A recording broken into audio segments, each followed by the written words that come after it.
We're here another week at Mutant Watch, and this one is like, as you can see, like very crowded and really, really special. I'm really, really happy and excited about this. So we're gonna talk about LGBTQ plus issues on the current X-Men comics, so how things are now. And we have some really, really cool people invited today. We have from the Marvel Voice Sprite issue, Anthony Oliveira and Crystal Fraser. Anthony has also written some Wiccan and Hulkling stories here and there in Lord of Empyre, I think it is. Yeah. Okay, I got that right. and Crystal just this week released Gamma Flight, which is also a really, really cool book that I think we can talk a little bit about that too, because I'm really excited about that book. And we also have some other amazing guests. We have DANI KINNEY, who is right there and writes for Women Write About Comics, and and also is working on a Jessie Drake comic, self-published comic with Valentin Smith. And we also have Corey from Comics XF right there. And we also have Carrie Fisher, which she also was in the show, I think a couple of times more. And she's the writer in the X-Men novel Justice and Liberty for All. And damn, I got everyone. Okay, and also we have our usuals, Travis and Gabriel and me and Duna. And at some point, ERIK OJO is gonna come chat too. He's like a video essayist that has a really cool essay on Magneto and mental illness that I recommend everyone to check out. So that covers it. And so I think we can go now. Yay. This week on Mutant Watch.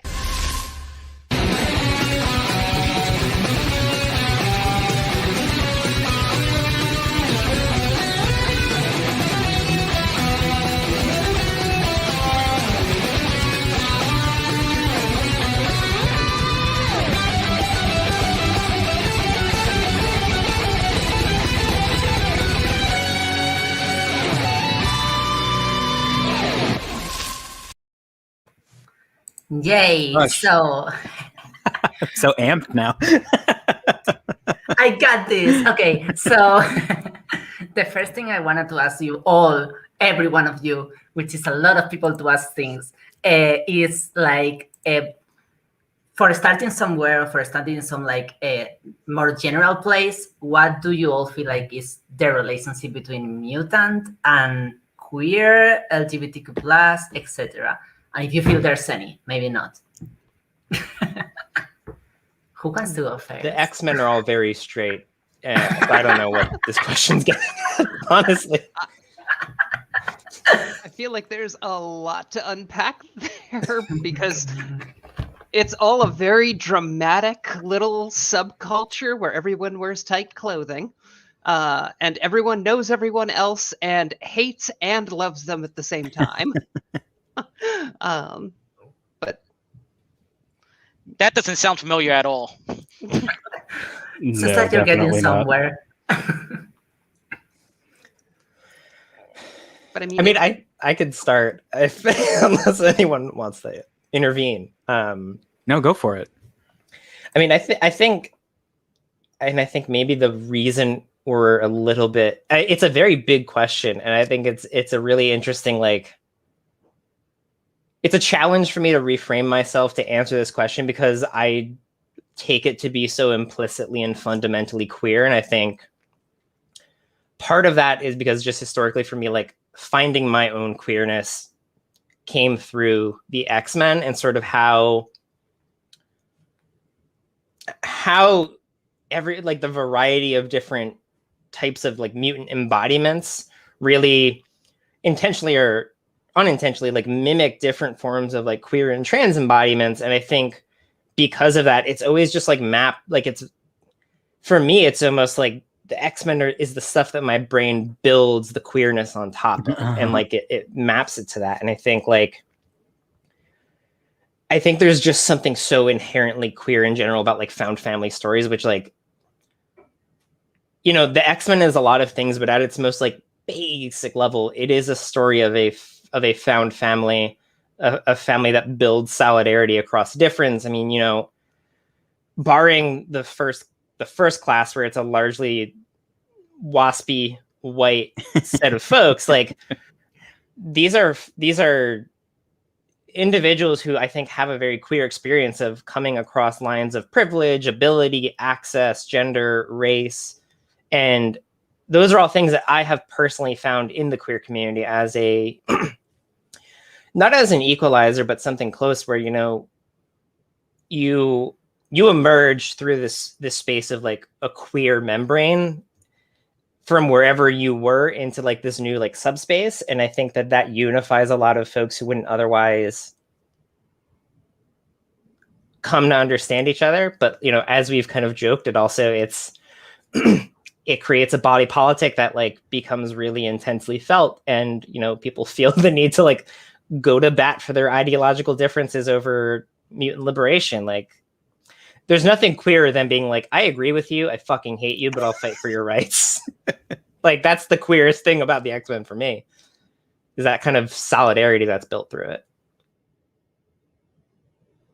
I mean, the comics were very clearly meant to be queer analogs back in the 90s through the current day, so it's natural that we keep finding this stuff. And I mean, I think honestly a lot of our queer current generation came of age reading X-Men stories specifically because of all the reasons Danny described. Just their found family stories that are more than a little queer coded. But there's also a lot in there about Jay has written some really great essays on passing privilege within the mutant community and just little ways that that mutants within the comics have sort of accidentally or intentionally mirrored the queer life or queer life experience. And I think it's also, you know, I love comics in general, but for me, the X-Men in particular really resonated with me as I was trying to figure out who I was. Simply because out of all of the superheroes, and you know, like the Avengers have secret identities, you know, you have some parallels, but the mutants are born this way. They have no choice in what and who they are. And watching them accept that helped me to accept myself as a queer person. And so that's, you know, that's part of the reason why Danny said, you know, you've got this emotional link, you know, to this material, because it helped me in a very personal and concrete way. I also think, kind of going off of that, it's the fact that the X-Men, the mutants, they are inherently othered. And that's something I've noticed in most queer people I've ever spoken to, is that even before they knew they were gay, bi, trans, etc., they knew they were different. They knew that they were other than what society told them they should have been. And a lot of people I know who now identify as queer was able to relate to that otherness before they even realized why they could do that. Well, and I think it kind of goes way back, at least to Neil Adams. And one of Adams' kind of early, I guess, achievements in comics was he wasn't afraid to make the guys really sexy. And Magneto, I mean, I can't imagine in the late 60s reading a comic where Magneto takes off his helmet and he's like fucking handsome. Like, because he's like this pop-eyed, angry old man. That's Magneto's role. And suddenly you were like, this is a guy, you know, you're paying a little more attention. And artists after that and writers after that, I think, imbued a horniness that wasn't just their thing necessarily. Like, they were literally just trying to excite the audience and a broad audience. And so there's a lot of homoeroticism. There's a lot of layers of coding of things and physical contact that you don't see in a lot of other superhero comics. I think some of those artists come out of Legion of Superheroes because it had the same sort of vibe. But, and you see the same projection there where like Legion fans are all about everybody has to be hooking up, and we all know it, and we've all seen the signs. And it's the same thing with X-Men. That's very different than other like Avengers or Fantastic Four. Even if a writer tries to tease something like that in Fantastic Four, the audience gets uptight. And I forget how uptight comics audiences can be, but one of the major comics news outlets last week called Joe Duffy, Mary Jo Duffy. And I'm like, that's how uptight we are, that they had to throw that Mary into the front of her name just to be, I don't know, that made them feel comfortable or whatever. But it reminded me, like, that's how uptight comics as a field is, or comics audiences can be. It's not. And so I don't even know that for a lot of the X-Men audience, or part of the X-Men audience, that they see a queer metaphor in it, that they see a queer existence in it, even when the characters are canonically queer. And I don't know, it's a little scary to me. I'll put it that way. I guess I'll go. I think, especially in the Krakoa era, I've been thinking a lot about, I mean, there's been a lot of work done to critique the metaphor. I find that that's a thing that's been happening a lot, is like, well, you can't make them one-to-one. I think that's what a metaphor is, right? Like, a metaphor is not a perfect one-to-one. But what's particularly queer to me about mutant equals queer as a metaphor is that it captures, and as I said, particularly in the Krakoa era, the fact of queerness as a particularly amnesiac community, a community that is non-propagative, right? Like, you don't pass on your family history of queerness to your kids. You don't pass on communal wealth of queerness to your kids, right? Like, it emerges as a phenomenon cross-culturally, and a rich kid could, like, Warren Worthington can be a mutant, but the Morlocks can be mutants. And that really fascinates me as a way of critiquing queerness, because one of the things that happens when you realize you're queer is at least as particularly in my experience, is it forces you to think about, okay, so the knowledges I've inherited about myself seem to be wrong.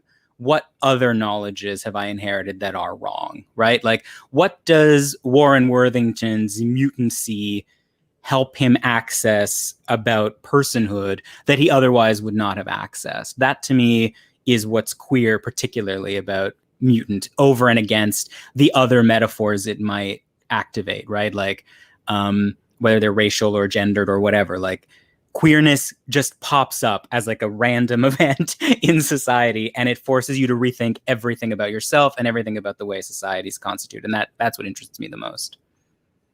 It does kind of make me wonder how many closeted mutants there are in the Marvel universe who don't have overt visible powers or mutations and don't ever show them. Yeah. They just get together at public park restrooms and blast cans with their nose lasers. Okay. I'm imagining many like a Republican system of like senators? mutant flagging developing over time. Or you get things like the Hellfire Club, right? Where it's like, yeah, we're mutants, but we're still going to be super rich, and we're going to preserve all our, like, we know gay people and queer people like that, right? Where it's like, yeah, I'm gay, but I just want everything to look, I just want to change one thing and have the optics otherwise replicate themselves exactly, right? Like, that interests me too. There was a mutant in Secret Avengers who was a politician who was closeted. And I thought for over a year after reading that he was also gay. I was just convinced. And so I would tell people, like, yeah, he's black, he's gay, he's a mutant, he's a politician. And then I went back and read it, and I was like, he's not at all. Like, they never say anything about gay. I think he's married to a woman, but it just felt that way because that's the story, that's the narrative, which is the good part of the metaphor and the bad part of the metaphor, I guess. If it helps, I've been doing that about Rachel Summers for the past 20 years.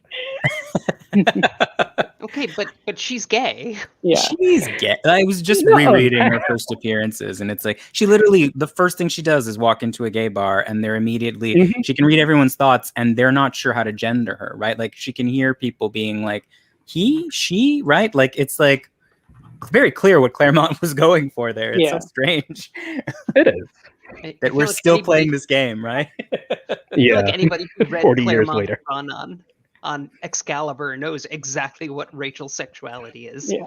She likes Kitty. Yeah, I was about to say I was going to call her kitty sexual more.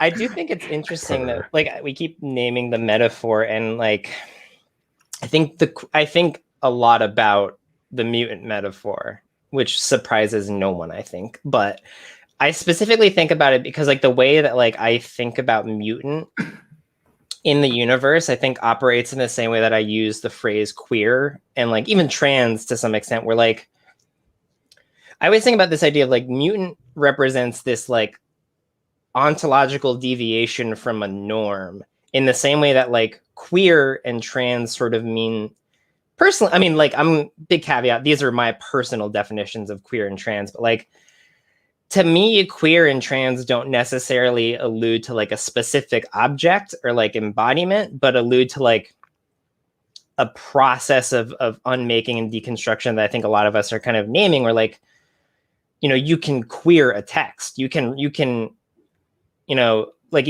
I don't know the exact quote, but like Eve Sedgwick talks a lot about like how you can like reparatively read a text in queer, like a queer version of hermeneutics almost. And I think it's really interesting that like Mutant operates in a very similar way in the universe, where it does a lot of work of like very quickly ontologically shifting a person's position in society. You know, like I think Warren and the Morlocks is a really interesting example, specifically because of spoilers for Mutant Massacre, if you haven't read it, I guess. But like, I think that there's an interesting fact. Spoilers on this 35-year-old.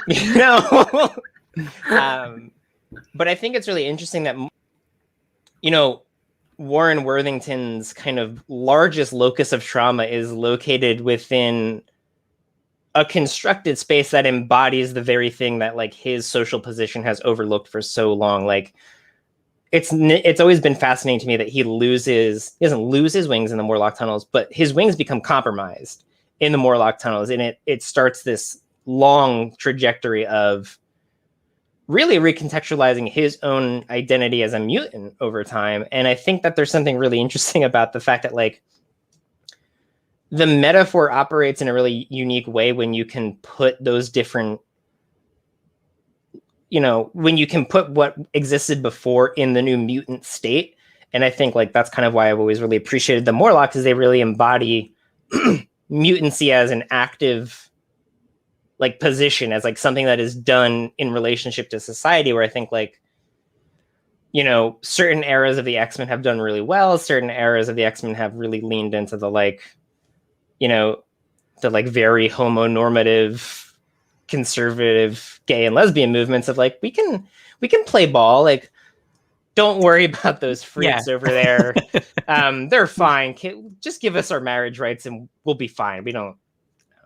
I think Mutant for me does a lot of really intense work in the same way that those words do. And I think certainly there are readings outside of that, but for me, that's really where Mutant as an idea starts to become a larger structure of ongoing deconstructions of sort of like a pre-existing state.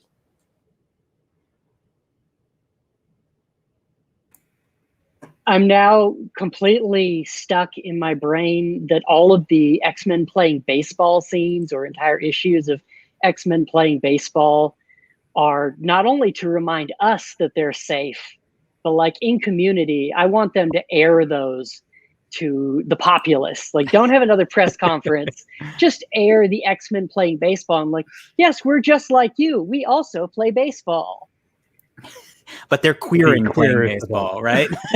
That's the other, right? Like when they use their powers, they're changing the way baseball functions. Like, I really like this idea of using Sedgwick to think about mutancy, right? Like, at a personal level, what Callisto does is monstrous. Obviously, I don't think I need to say about like that's not a great thing to do to anybody. But there is a a political praxis to literally dragging Warren down into the muck with them, right? And like saying, no, you're one of us, right? And like, I am not going to let you get away. And you're right, like it changes the trajectory of the character. Like literally he becomes marked, right? Like he has to be blue now and he has to deal with this rage that suddenly he has. Like she politicizes Warren's body in a way that he does not actually consent to, but none of us really consent to the politicization of queer bodies, right? Like it's just a thing that is done to us from within queer spaces and from without them. I'm not pro crucifying anybody, but it's a passion play, that, right? Yeah. Every Easter they crucify Warren and they dress Xavier up in leathers. That's right. That's the same story. His body is also politicized. That's true. Yeah. And the way Kitty is disfigured by Mask is also like a similar, like, you're one of us, right? Like that's the kind of Morlock initiation. Yeah. I think Morlocks must have a, much more, articulate culture than we've given them credit for. They have that big book, right? Like, I want to read that book. Yes. Yeah. I have a file on my Google Drive that is one day maybe I can share. It is a literal theorization of what is in that book. Oh, I want to read that. Yeah. Okay, so what I'm hearing now is I should invite you all to talk about Morlocks over day. Right? Okay, I got some thoughts. Okay. This is where we put like, people, if you wanna, we will do another show on Morlocks. Okay. I just really want to talk about Feral. Mask Please, is a queer say icon. something about Feral. Did you say Mask is a queer icon? Yes. There is this. Isn't there a story where Mask? Oh, Yes. Mask is definitely Yeah. Mask is definitely trans. Look, I mean, was it this show that we were trying to figure out a couple weeks ago whether Feral was queer canon or not? Or was I on somebody else's? I don't know. There's a marrow thing happening right now, right? All I know is that hair does not belong to a straight person. Oh, yeah. That is not a straight person's head of hair. Has the same hair like 80% of the 90s mutants had. Yeah, it's the Jim Lee. Still right. Which is how you know, for sure. But aesthetic aside, they definitely slipped in Feral being queer and in a relationship with Tempo right before they killed one of them, as they do in an alternate dimension that wasn't really an alternate dimension because comics in the Age of X, they were a thing, most likely. We don't really know because we never heard from it again. I feel like there's currently something about Marrow and Feral happening, Yes. but I'm not. yes. Yeah. They By were Sophie in Campbell somewhere. There's a comic by Sophie Campbell that has to be written. Right. Okay, so is that ship name Pharaoh or Meryl? Throw the dog a bone. I like Meryl. That's nice. Throw the dog a bone? What? Take a lap. Okay, Take a lap. so before we go in all the tangents possible, I'm gonna ask you all the second question. Yes, so now that we have like settled some ground, what are your thoughts on X-Men on panel explicit queer representation today? That's the question. I'll jump in first because I think the fact that I just said that Feral is queer because of a one possibly skewed line in one comic that was kind of an alternate dimension says a lot of what we have, that we kind of have to shift through this. A running gag that me and Duna had for the longest was Mercury, and a hand holding panel that we could not figure out if we made up out of desperation or if it actually existed. It existed. I was right. Yes, Duna was right, it existed. We was able to find the panel and blow up the hand holding scene. But that's kind of where we are at with explicit representation, is we have to comb through the text and try to figure out, is this explicit? Could this be misconstrued? And even when it is explicit, we then have to ask, like, how hard of a case would it take for someone to backpedal from this? I think we have Shatterstar? sorry, No, that's Kitty the- Pryde canonically kissed a woman, but also she was drunk and it was a stranger. And how hard will a writer have to work to backtrack away from that? Sadly, not very hard. And I think that's where we're currently at with canonically queer characters. Well, I think you remember too. there was, Oh, go ahead. go ahead. Sorry. No, you can go. It's good. Okay. I was going to say, I remember there was a lot of arguing when the first Krakoan era of New Mutant started over whether or not Magic was bantering or if she was actually committing on panel to being bi. And people are still arguing about that. I think the idea of on-panel visibility is something that I grapple a lot with, and I've been grappling about it more in looking at Jessie Drake's story, where in an article I put out recently at Shelf Dust, I had been reading the Toby Beauchamp book about critical trans politics and surveillance state, and so like this idea of what value does visibility or being rendered visible have, and sort of like unpacking that in terms of like, eventually getting to this point where like the fact that like to name something, you have to also sort of be acknowledging its lack. And I think you can really draw a pretty quick line around the issues we have with on-panel representation by acknowledging that like there's very little willingness to really cohesively look at the lack.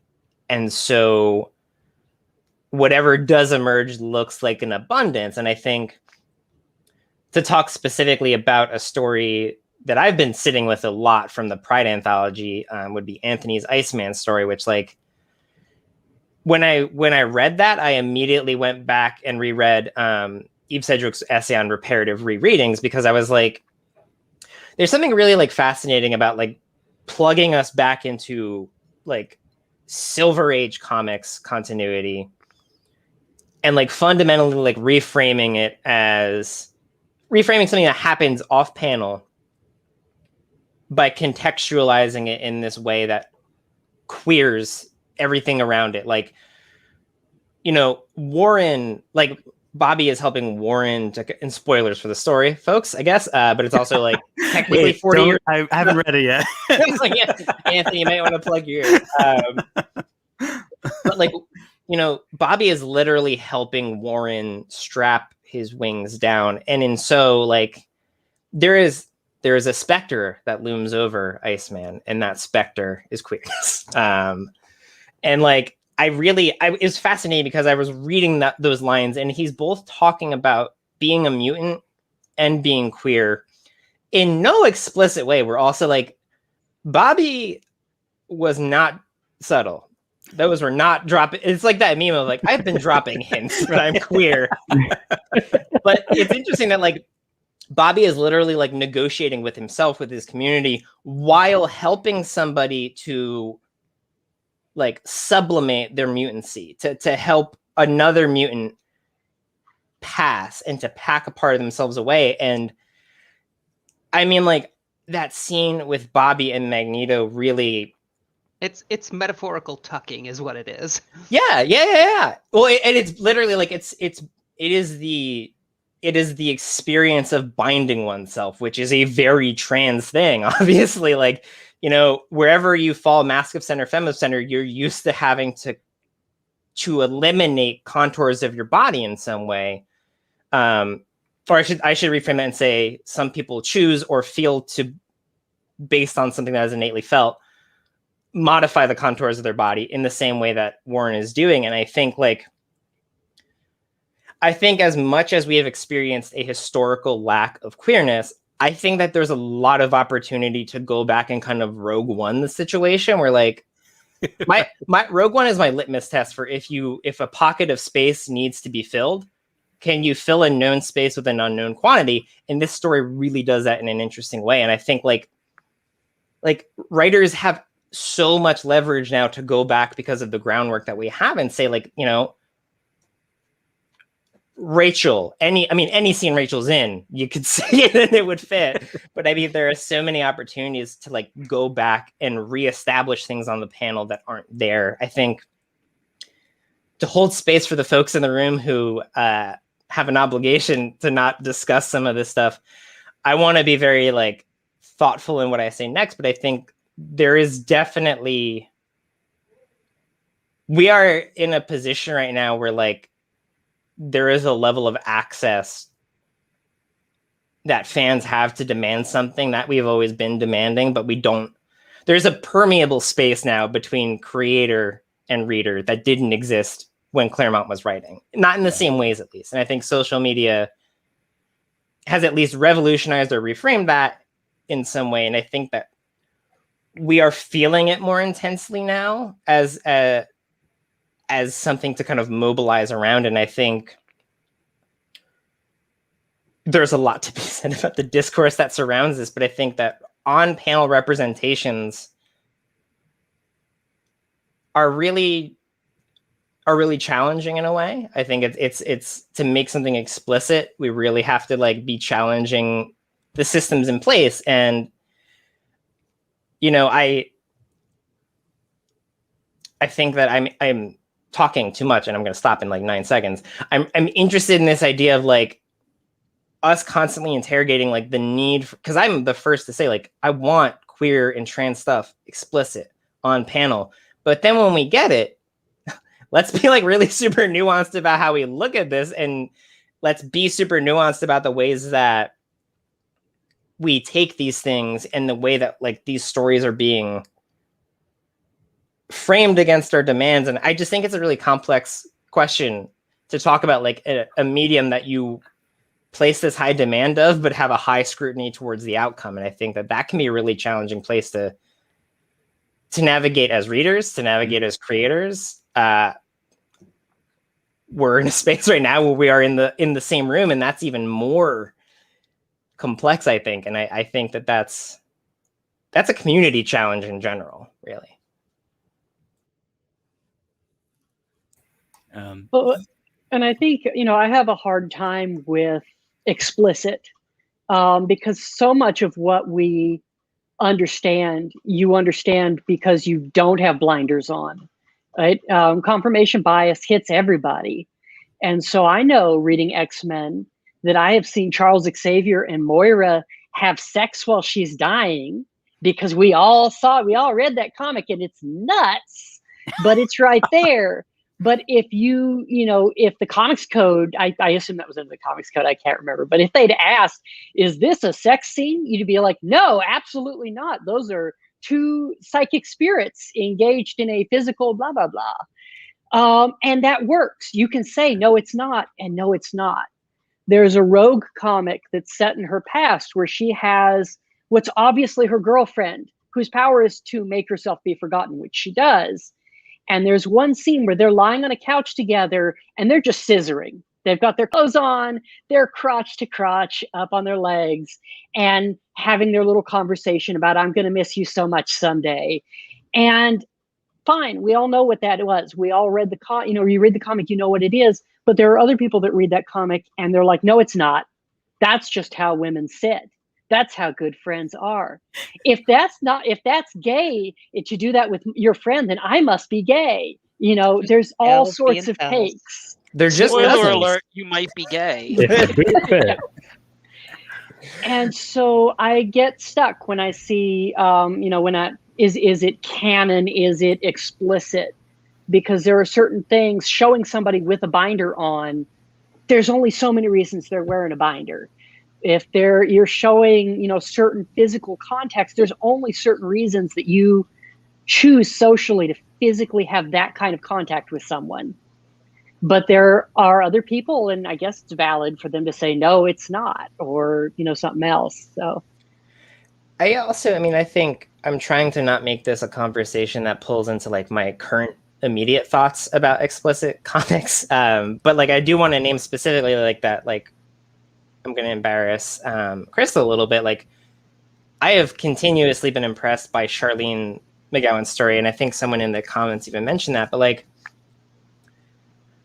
I think I often find that like I'm always asking for something explicit. Hi, Eric. Hi. I'm always asking for something explicit, but like when you challenge people, like we want it explicit. What does that look like? I think it's really interesting where people plant their fences around the idea of what's explicit. We're like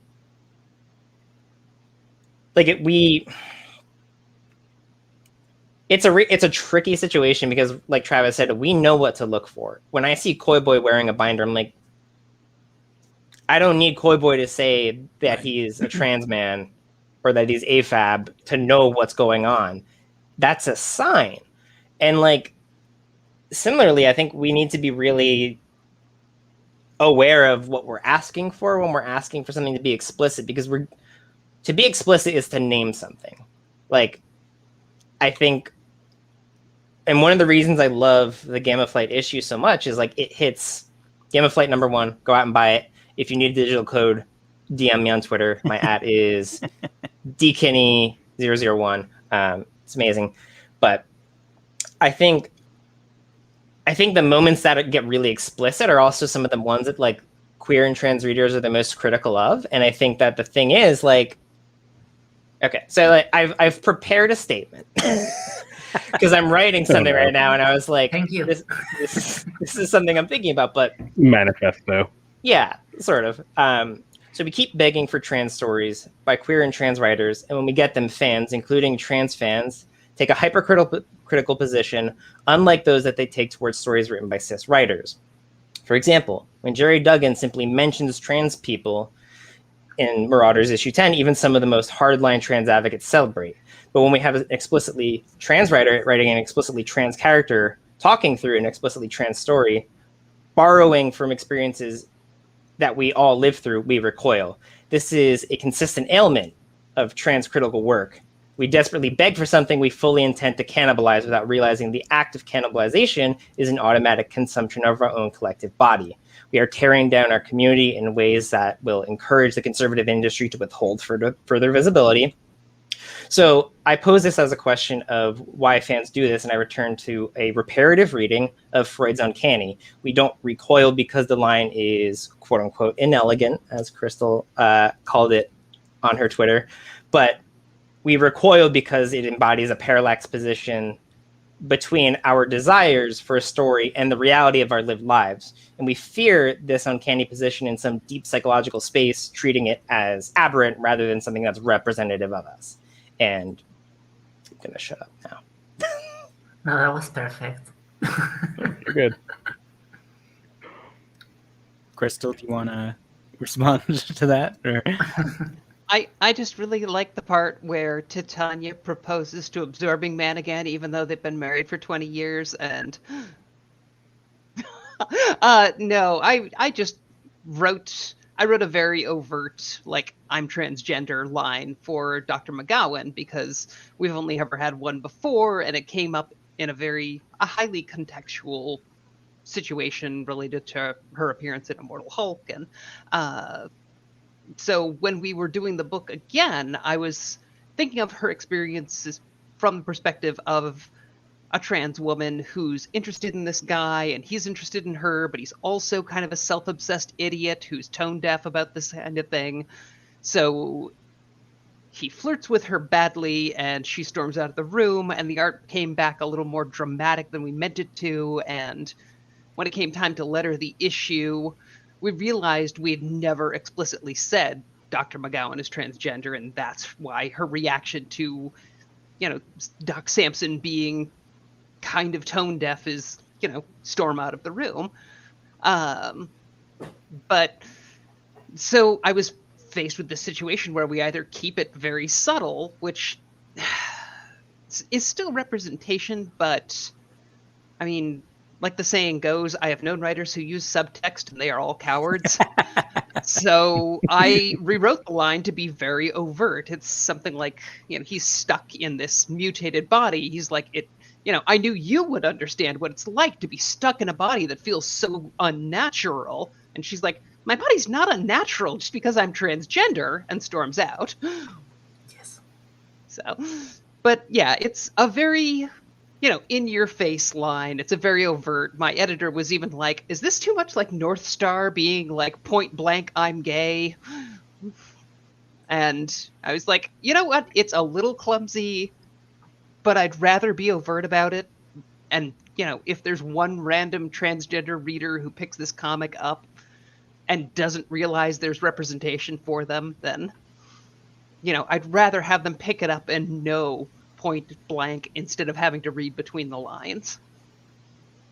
But it's also so real. Like I've had to say the things that so many trans people I know and work with have had to say the thing that Charlene says, and it's like, I personally just feel very seen by it. I feel seen by Charlene's like, fuck you. No, I'm gonna call you out like right now, and I'm not gonna be nice about it. Like, yeah, but it's also a very blunt, admittedly kind of clumsy line. I had to write it on short notice because it was going to lettering, and so it didn't get the careful consideration and revisions the rest of the script had. And it was really nice to see, though. As a reader, it was nice to see it be a little melodramatic. I think I'm glad people liked it. Not everybody did. I've had a lot of queer readers be a little vocal about it, and I understand where they're coming from. It's like you said, we want to be hypercritical about our representation because we want it to be perfect, but there is no one perfect.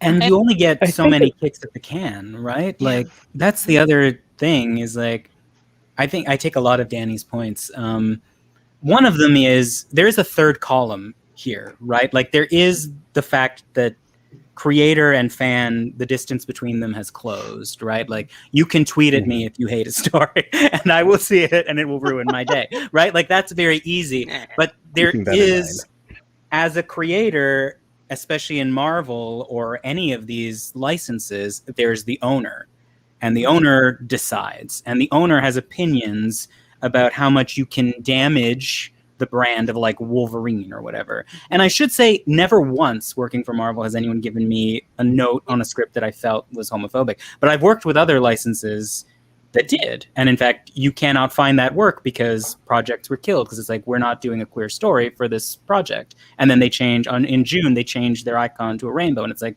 you paid me a kill fee. So, like, that's the reality. So it's like, these brands are being managed, and these corporations are perfectly willing to burn a creator's career if they make one mistake, right? Like, the thing I see a lot, I have friends who work in animation and who work in television, and you watch queer creators dip their faces in acid to get queer content on screen, right? Like, they break their backs, they ruin their anxiety to make it happen. And the first thing you see is, like, it could have been queerer. Like, the first tweets are immediately like, well, why didn't you do this? They didn't kiss in this. And it's like, the kiss is in 5 episodes. Can we wait a minute? Like, at the same time, I literally got old waiting for Iceman to come out. So it's like, the wait and see is very annoying. And I get it. But I think we've all been there, because there's a lot of anger bound up in being queer and seeing all this representation for straight people, for white people, for cis people, and anything for you has to be cloaked in 6 layers of obfuscation. And now that we don't have to hide as much, there's a lot more.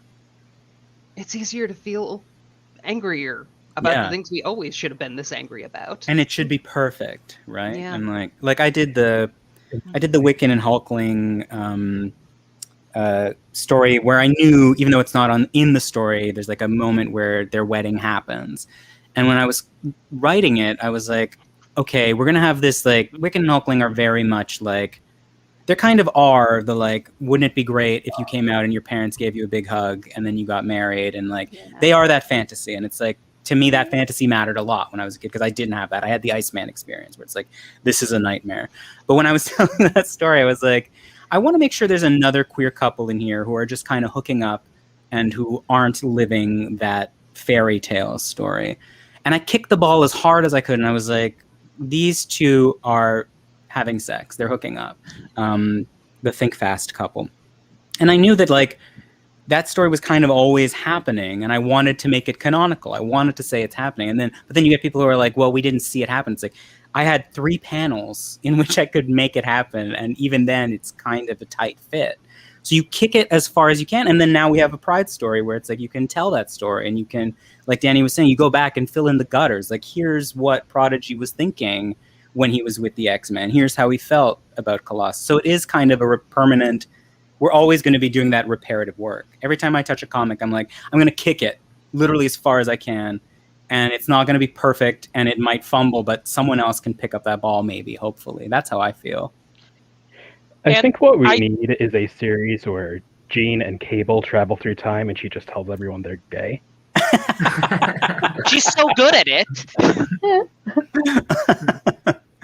I think what actually would be cool, because one of the things with the Iceman thing is, like, I want it to feel like those old Claremont classic X-Men's where you, like, fill in a story, like, here's 8 pages about how Jean felt during the Dark Phoenix saga or something. I would love a series that was just like reprints of these like Rachel, like a classic Rachel Kitty moment, and then have a queer artist do like 8 pages about like what happened when Ilyana went back to her dorm room. Like, what was she thinking after that interaction? Something like that would be amazing. I think that, like you said, that reparative, it really reclaimed Bobby coming out for me. There are a lot of feelings, good, bad, etc., otherwise, about how Bobby came out in the comics with the roundabout way. And reading your story and the voices, it kind of reclaimed that. It was Bobby before all of this, and even though he didn't say the words, he was coming out to Magneto, and Magneto got the message, and it kind of became, well, this is Bobby's first coming out. It doesn't erase anything else that happened, but it kind of reclaimed it in a different way, which was amazing to read.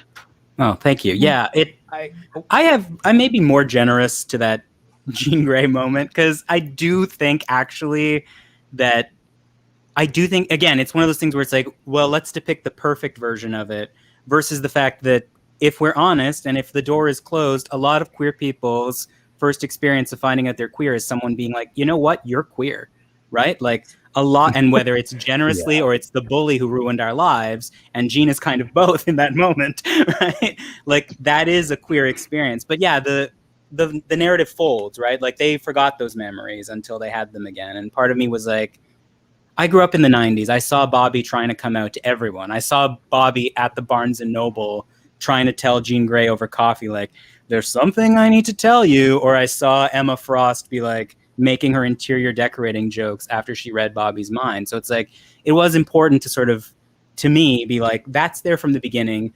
And if you missed it, that actually means you're a bad reader. You missed how gay Bobby has been since 1984. And that makes you a bad fan, and too bad. I think that a lot of, there's a really good essay on Medium. It's called, I'm a trans woman, I'm in the closet, and I'm not coming out. Everyone who wants to talk about queer spaces should read that essay because it's really fucking good. I want to say that I translated to Spanish in case someone wants awesome. Spanish, because I did that. But I think about that essay a lot whenever we start talking about explicit and canon, because for me, somebody whose early trans experience was having to navigate a interconnected minefield of places I both was and wasn't out, and was and wasn't visible to varying degrees. I'm going to hold a lot of balls in the air right now. First, explicitly queer and trans stories should happen. Second, the conversations around what we get when we get explicitly queer and trans stories should have a level of nuance that I think we really need to start reframing. Third, the overemphasis on what is quote unquote explicit and canon, I think really does start to get into this place where I see people picking at different ideas, and I can see them starting to find a thread that all the way connects back to, you're only valid if you're out. You're only valid if you're in public. You are only valid if you are rendered visible in some way to, functionally the state. Like, I think you owe it that disclosure, right? Yes, and I think you also, there is this idea that you owe an apology to the spaces you try to inhabit that hold the identity that you are not explicitly naming. So like, this essay talks a lot about like, this person is being read as a cis man navigating a lot of spaces being read as a cis man, but being a trans woman. And that is like some of my earliest experiences were like, I can't safely be here, but I want to be here in a way that I like, this is nourishing for me, but it's also threatening to me. And I think sometimes when I see conversations about what's explicit go to certain places, I get really worried. I'm like, we're starting to reinforce the idea of what's publicly held to be true. And I think within the confines of looking at Marvel editorial, yes, we want explicitly queer comics. That being said, public recognition of an identity doesn't make it valid. And I don't see those two things living separately sometimes. Yeah, we do it to creators too, right? Where it's like we start demanding disclosures and like in a way that is surprise. Like we've all read X-Men comics. We know the Mutant Registration Act is a bad idea, right? Like let's not demand the public must give us an account of themselves in order to be part of that public, right? Like the beauty of Bobby's story to me, and I've said this on other shows before, but like the accident of that story is that he is literally the longest closeted character in Western literature, right? Like he lived a full lifetime in the closet. Like he really did. There's that many closeted stories about him. And that's an important, when I went to sleep on Tuesday night, the line I could not sleep because of was the line I knew I had to put in the story, which is when Magneto says, "It will never be safe." Like this kid is trying to disclose to him who he is, trying to articulate even to himself. And it was important to me because that's what he would say. And it's true. Safety is not the point, right? Like you can stay however you need to stay as long as you need to stay it, because will never be a moment where it is safe to come out. Those are not the terms by which we come out. And you take that risk yourself, right? That was important to me to say in that story. And I think just to go back a little bit to what you were saying, as far as, the pressure that we put on talent, we put on professionals to be explicit, I guess, or specific. And so much of this is not specific. And this is an issue I've had with some other critics at times, or other comics fans talking about a character or a real person.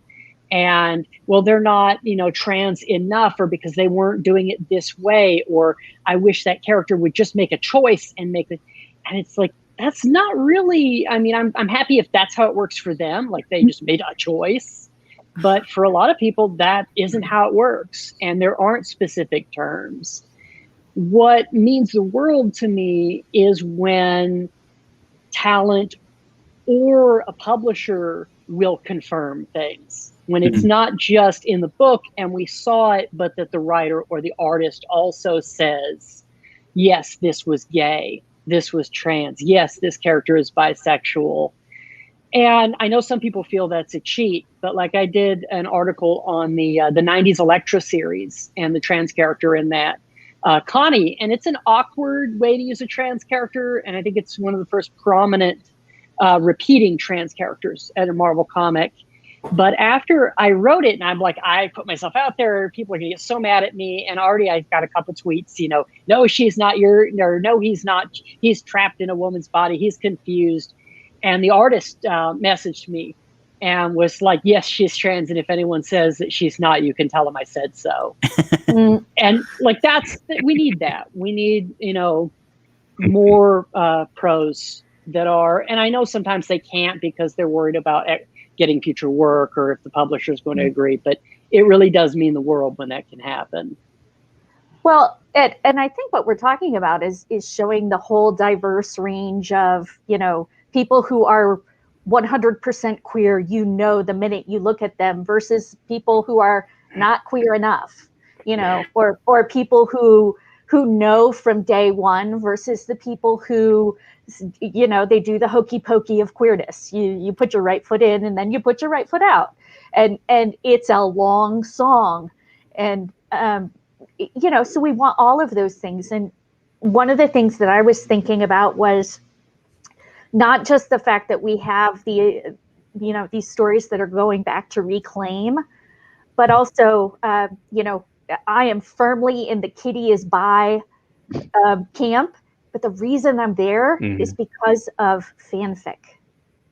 Like there's this whole really important role that I think fan fiction and shipping plays in getting these stories out and making a point about the kind of stories we want to hear, you know, and the kind of stories that are important to have told because they show that whole variety of experiences in a way that as creators we're still moving toward because there are a whole lot of people in the sandbox.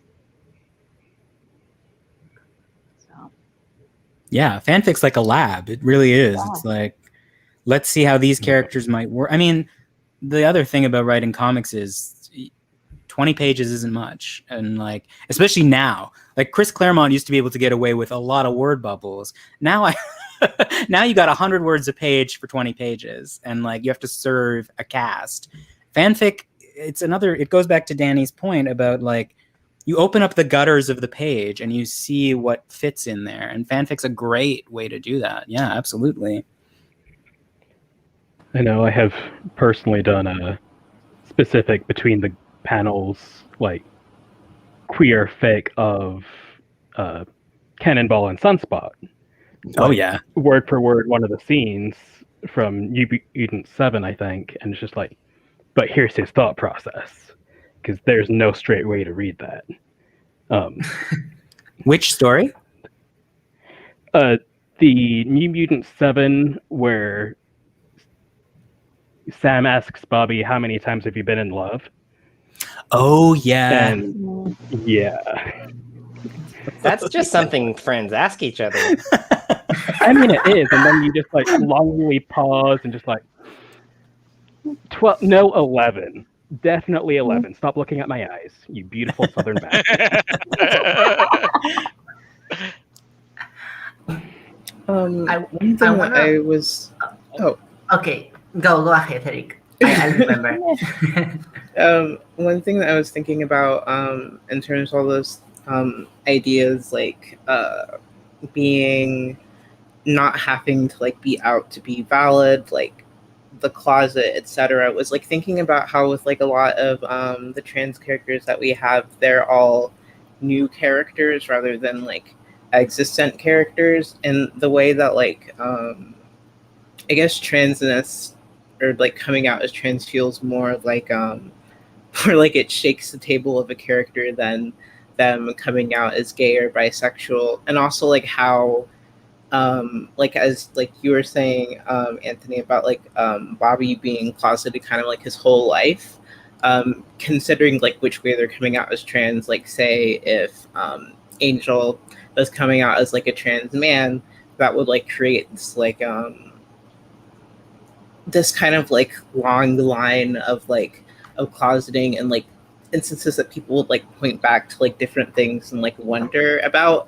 I'm not like really articulating this well, but like maybe like the difference between like making a character trans, between making a character gay or bi, and like the things that come up there, and also like why that isn't something that people have done, or like maybe why that is something that editor rooms or corporations don't want to do. And also like especially if a character is like coming out as trans and that like gender is like not like the gender that they like are already seen as, like say if like a character that is seen as male is actually a woman, like that would like, you know, just wondering about that and like what y'all's thoughts are about that if you haven't already talked about that, because I'm super late, sorry.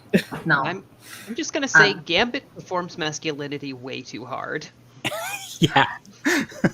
That armor also, Yeah. like, I'm just saying, could be a binder. It really might be. Lots of layers. I mean, the dude wears a binder on his face. Like, Yeah. I mean, this kind of, to me, goes back to the first question, which is how do you connect queerness and mutancy?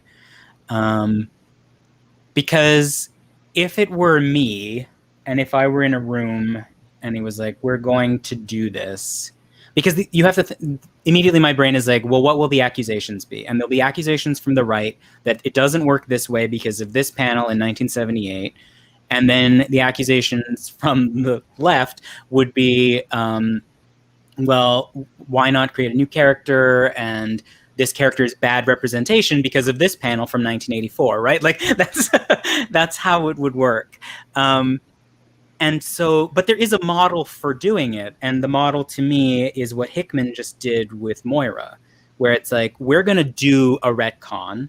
It's not going to be perfect, but it will be interesting. So who would be the most interesting person to do it with? Where are the bumps going to be? And then how, after we've got the bumps, do we fix the bumps, right? Like there's a Shi'ar Golem that did those. Whenever Moira's weird, a Shi'ar Golem did it, right? So if you were going to do like the Emma Frost one, for example, is the one that I always think of, because Morrison, I mean, this goes back to an earlier conversation where it's like, how does a creator being, like Morrison for years, when I was a kid and Morrison's comics were coming out, the accusation was that they were transphobic, right? Like that these moments of transness read as cynical, read as insulting. And in retrospect, now it's like, this is a creator who is processing their own feelings about gender, right?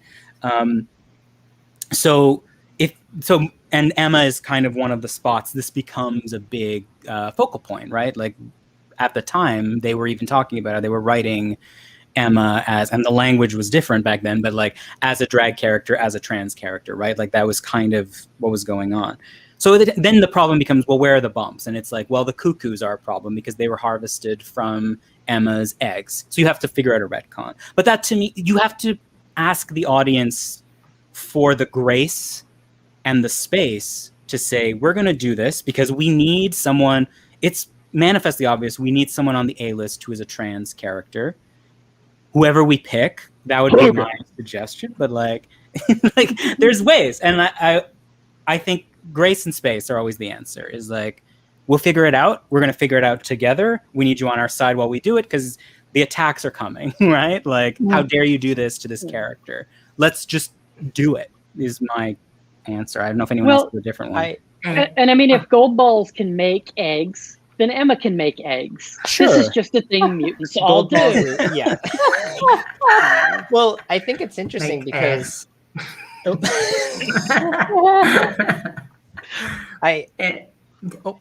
ahead. I was just gonna say, like, I think it's interesting that you name like grace and space, because I think if there's anything the comics community is not equipped to provide creators, it's either one. And I'll be the first to say, like, I've had to do a lot of like reflecting on my own in terms of like asking like an important question constantly of like, is critiquing this really going to improve it? Like, yes, it's not perfect, but is critiquing it going to improve it? And because I'm a rageful bastard, I usually come on to the answer of yes, it might. Or at least the fact that this is being seen as critique benefits the community in some way. You can obviously argue that I'm wrong. Many people do. But I think the really interesting thing is, like, if we're going to ask for these things, if we want an A-lister to be reframed as trans, whether that be they are revealed to all along be the transing of a gender, transing in terms of the literal ontological state of having transgressed something. If they're transing their idea of gender in such a way that reveals like Logan is a trans man. Or you want to say like, okay, the thing here is Logan is a closeted trans woman. Like, we really have to approach that with a level of grace that I don't think I can immediately hear the discourse in my head, and it makes me just regret the question even being in there. And I think that like we really need to approach this kind of thing with a high level of love and sensitivity for like, first off, the writer who takes that story on, because like we have to recognize that like it's, first off, none of the writers are writing a 100% their own story. Like, as you named, there is a company above this. When I used to work at a restaurant, I didn't make all the food. I didn't go out and shop at different sources of the ingredients. I didn't pick the tomato that was used for the marinara sauce. But you're fired if that burger's not good. Right. But like, and that's the thing. That's the thing is like, we want to rail against the system without like specifically targeting our anger in those ways. And I think like, I would love an A-lister to to be found as a trans character in a story. I just don't trust ourselves as like a collective comics community to like really hold space for what that's going to take, because it won't be perfect. It's a serialized medium. It'll happen. We'll get something in 1 month that might make us so enraged, but when we get the next issue, okay, there's this there are levels of nuance. And I think like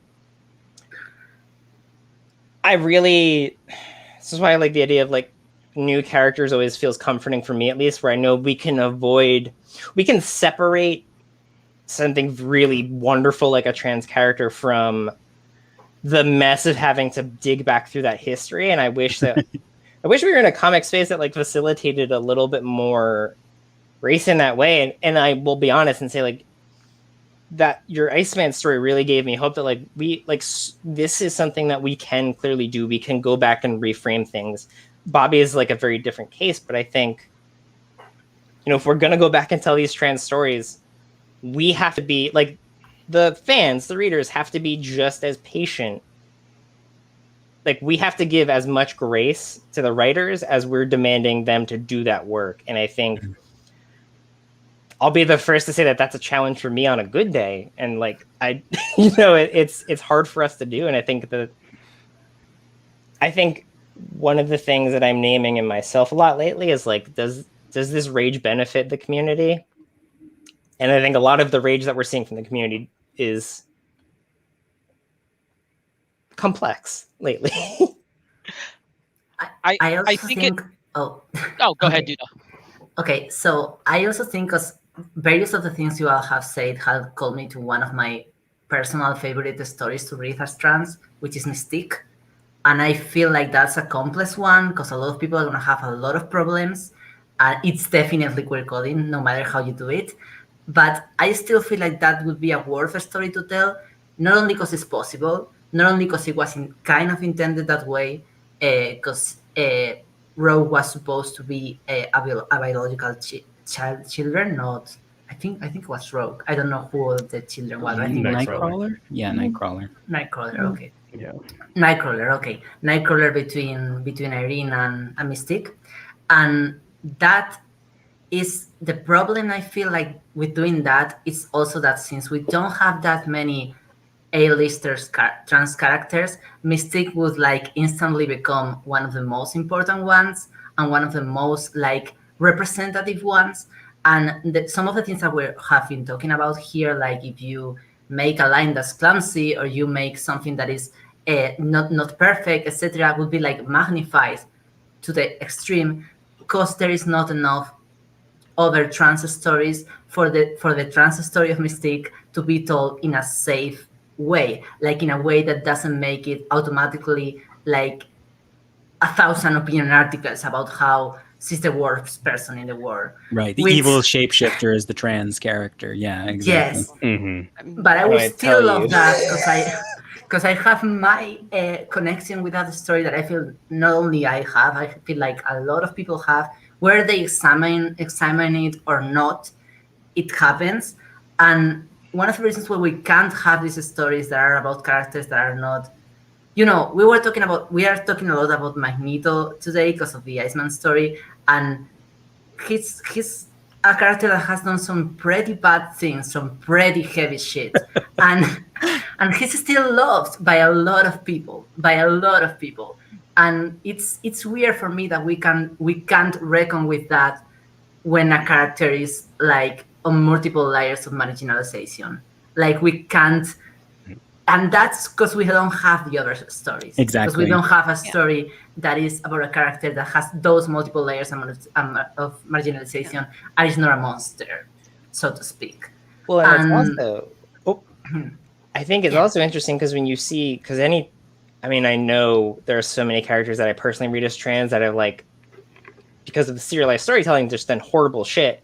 And I think it's also because we have yet to get to a place where we're letting characters that represent us be messy. And I think that like we still work from this framework of pretending queer and trans people can't be problematic or abusive or make questionable choices or engage in biases. Like, this is maybe too deep into like a conversation about like transformative justice in general, but like you gotta at some point come along to the fact that like people will do fucked up things.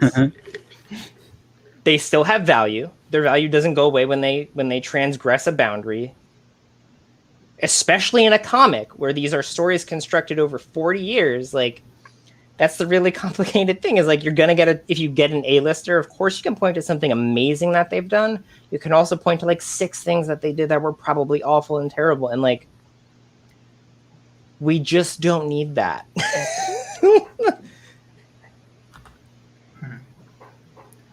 Yeah, I've written Iceman, Wiccan, and Hulkling, 3 gay characters. And because you have 3 gay characters, they can be different, right? Like you can have Bobby be the sad, closeted trauma case, and you can have Wiccan be the gay kid who never passes, right? Like he's bullied from childhood because he never had to come out because he was always so obvious. And you can have the jock.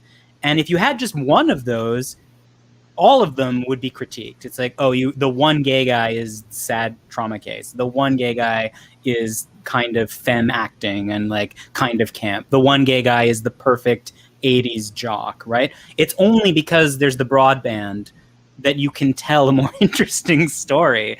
And that's really the problem. When that ceiling is cracked, that character is going to be what's going to be interesting is when there's the third A-list trans character, right? Because then they can have different views from each other and can do heinous shit to each other, and you can tell a more nuanced story that way.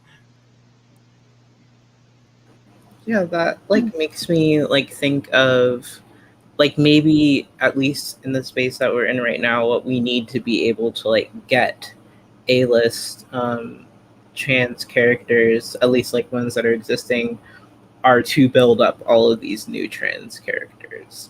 And like maybe even like be able to connect like these like new trans characters with like quote unquote positive representation, to allow there to be more villainous trans characters. But it's also like an issue because like so often when like characters like are like new like queer characters are made, like they very often get like they get their moment and then they're gone for years. And I feel like that happens like most of the time. I think that Billy and Teddy are, you know, like the ones who like first like broke out of that mold. And so like it's changing, but like it's still like an issue sometimes. And that's a long incubation period, right? Like they come out of a mini series, which is already a lot of runway, right? Like it's hard for a queer creator to get a mini series now.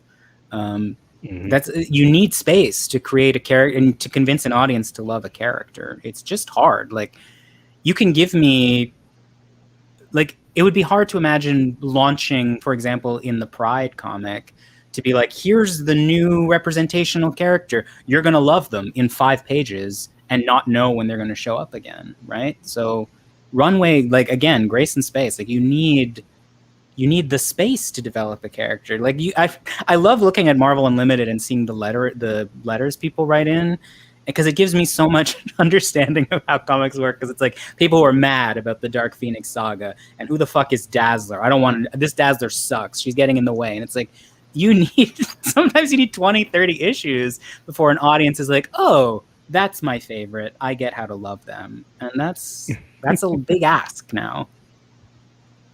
I think it goes back to what you were saying with Think Fast, where it's kind of kicking the ball and hoping that the next person grabs it.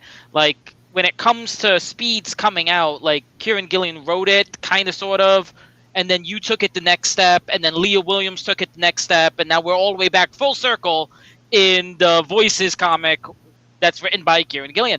And I think that it's a matter of, with the social media and with the internet, there's not that space where people can just kind of rage in silent while they're waiting for it to make that process. Everything is just so immediate, and it becomes that process that Danny mentioned where we're kind of cannibalizing our own because they're not delivering the story the way we want the story to be delivered. And I think that I don't know what the answer is, because like Danny said, it's like, and Crystal was saying, it's like, we have this anger. We should have this anger, but is the anger helping?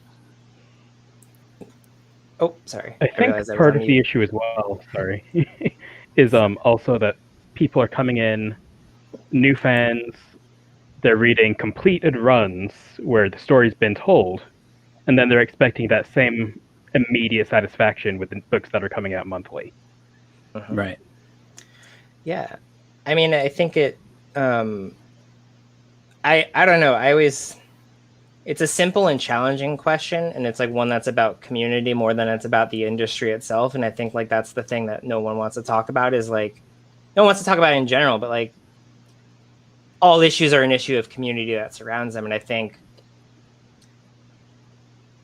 the work is very simple. It is struggle together, which is something that we are not equipped in a capitalist white supremacist country to do. Like we are specifically educated in a way to internalize the idea of disposability. So as a result, this is not a conversation of like cancel culture, but we don't know how to struggle together. We don't know how to take something flawed and work productively together. We don't even know how to have a conversation about Wanda Maximoff without someone being like, she depowered thousands of mutants. Like, yeah, it was an editorial mandate to consolidate the X line. Right. She's Also, not a real person. She can't hurt you. It's fiction, right? That's Right. the other. Yeah. Well, and it's that doesn't mean the character now is like people forget that this is like a story told by humans. But I think like we struggle as a community to build power together for a number of reasons, and I get really like worried when we start having these conversations about like what relationship the community needs to have to the stories that are being told, because like it's so easy to react. It's so easy to criticize. It's a lot more challenging to think about like what it takes to move through this together. And those are things that like push up against like intense societal things outside of comics. Like we're trained to like see each other as disposable, and so disagreements create a fracture that like creates a distance between us. We don't think about how we can reclaim that space. We think about like, well, this person's wrong. This person's like the reason like this person's killing comics for us. And, like, Right. I'm ruining comics. Instead of fucking sending like 700 messages in my DMs, maybe just talk to me about what our gap is, and we can like build power together. And we could build a community that like really supports growth over long periods of time without seeing us as just like barriers to mute or block. I don't know. The other element of this, and I'm an old Marxist, like I come out of the academy, it's like, but there is a simple fact that, again, we talked about owners. Owners care about the bottom line. They care about which comics are producing profit at a simple physical sales level, right? Like books, and that does lead to kind of the American idolization of like the country musification of comics, right? Where it's like, who is paying for the physical copies? If the person paying for the physical copies is the 40-year-old white guy, then the 40-year-old white guy will be the audience the market starts to play to, even if the books with the queer characters are actually immensely popular. And there's different models for this too, right? Like DC is increasingly thinking of its comics as a farm for media content, where it's like they don't care too much about how the comics sell. They care about that comic might be the seed from which a film comes, right? Marvel is still looking at the comic sales. So it's like at a simple, like one of the powers we need to build if we care about Marvel comics is that these books do well. I mean, that's just a simple algorithmic. I'm not, again, old Marxist, but that's another element of this to think about, I think. Well, and I think also the diversification of formats and whatnot. I think Marvel is maybe starting to do what you're talking about, because I'm here as a novel writer, writing novels based off of comics, and it's definitely, you get the impression that it's a testing ground for new ideas and new ways to look at character and digging deeper into those characters who haven't gotten their moment.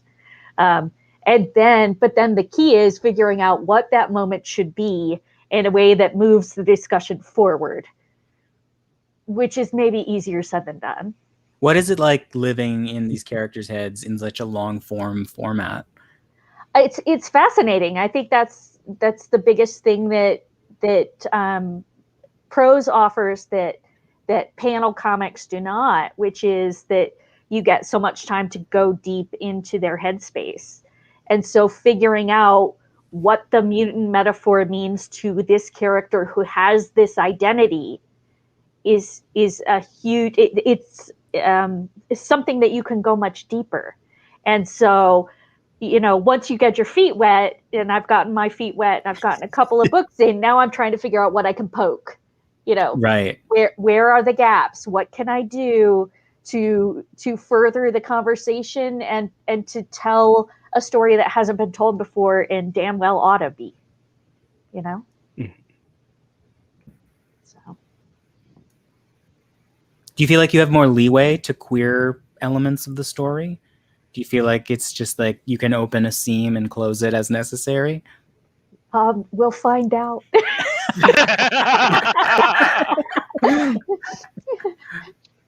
That's all I'm going to say. I'm afraid to jinx myself. Okay, so I want to ask you all about the anthology because now there is a moment to talk about that, right? Like about what we have been talking about it somehow, especially about Anthony's story. In fact, everyone at the comments say that they cried with your story, with your Iceman story. Same, like, yeah. Oh, thank you. I was a huge fan of. I messaged Crystal after reading her story because it's just like I was so touched by it too. So I'm really proud of the work that everyone did. I literally read the anthology and I was like, I want every single one of these to be a series immediately, right? Yes. Like it's just like, because that's one simple solution. Like, how do you increase the amount of just by volume, right? Like queer by volume is like what I want to see. I'm trying to figure out how you do an ongoing book about a 6-foot-tall transgender cosplayer. And I can actually carry read that. I buy it. I want it completely. Who has Titania on speed dial? Yes. just have Jen be BFFs with everyone, and I would read the shit out of that. I mean, when Gwenpool launched, that was kind of like the pivot of the first Gwenpool book was like not a superhero, but deeply engaged in the universe and semiotics of Marvel comic books. And like, I mean, for me personally, Gwenpool has a shit ton of staying power. And, I think to get a little bit into the anthology, like I really love, I don't think Juno was even done with the question. So I'm going to just shut up actually.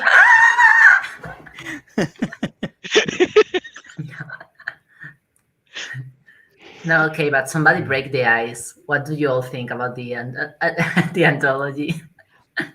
I'll probably come back and say more, but one thing which I don't think has been said enough in the discourse about the anthology is how important and how potentially down the line influential it will be giving more of a platform to queer creators.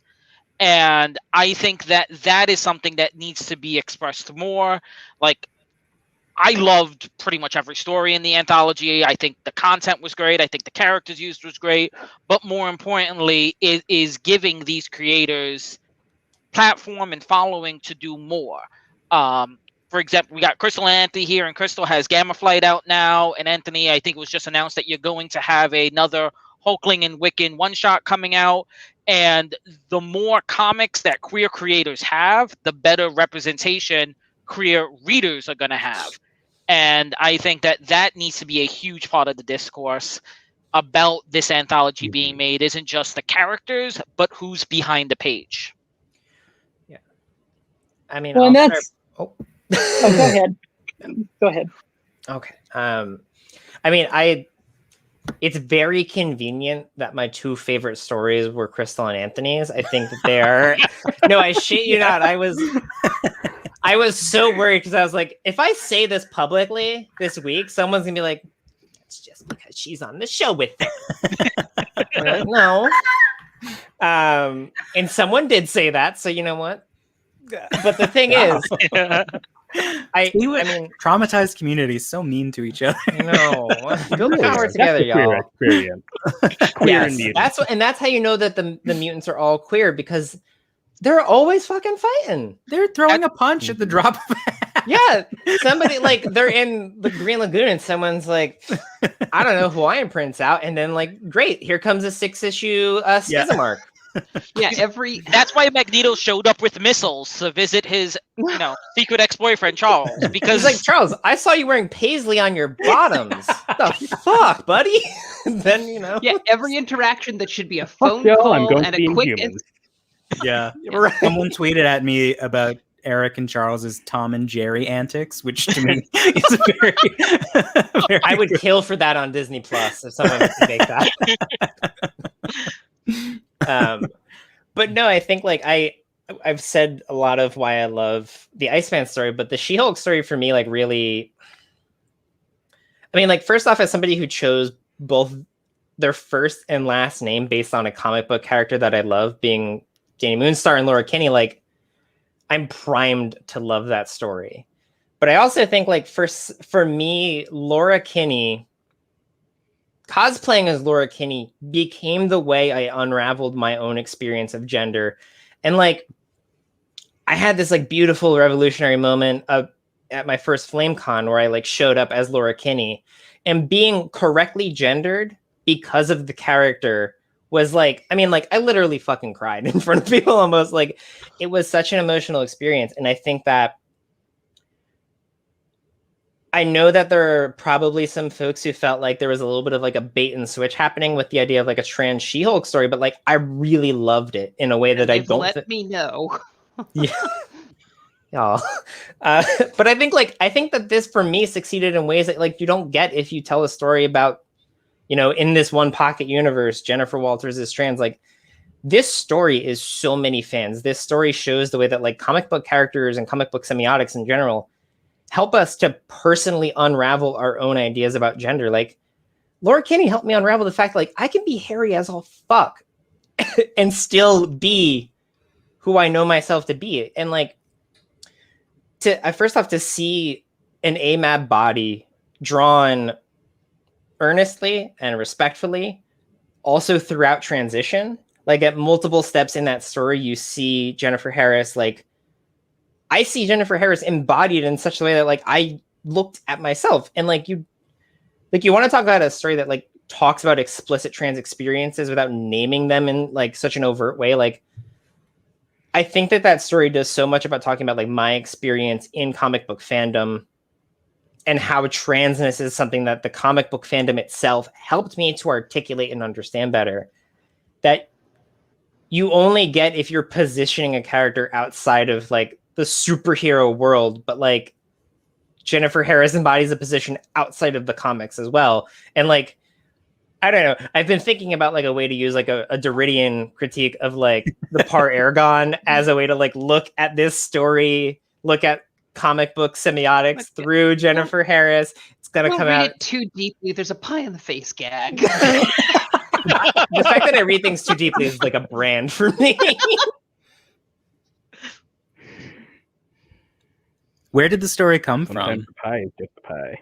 Oh, the story is almost entirely, aside from the fact that she fights Titania, the story came from real life. It's basically my experience discovering She-Hulk about the same time I realized I was, well, not the same time I realized, but the same time I admitted I was trans.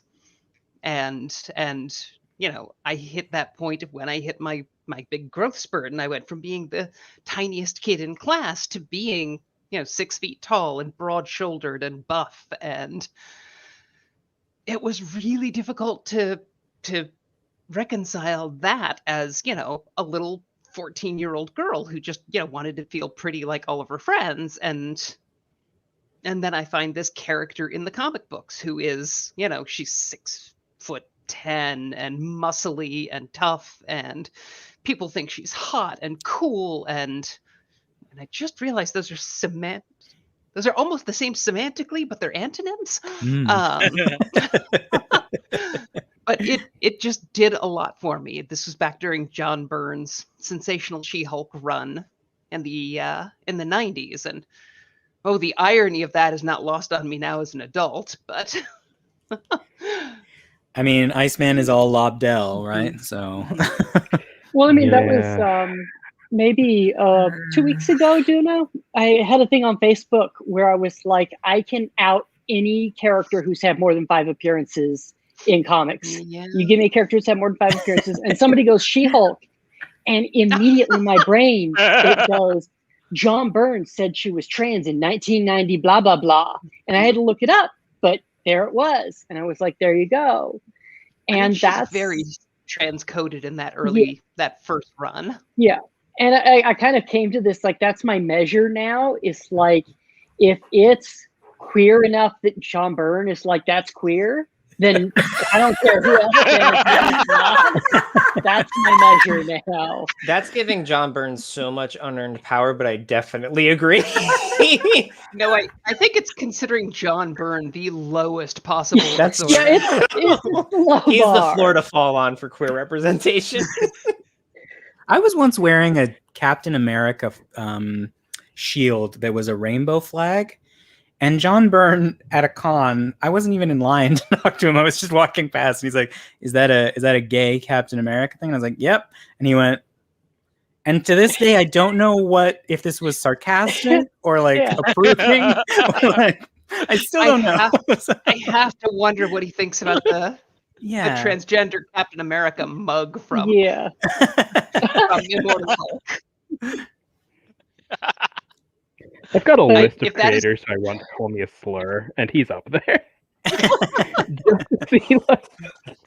That's a really interesting kink that you've just discussed. If that mug is my only lasting contribution to Marvel canon, I will die pretty fulfilled.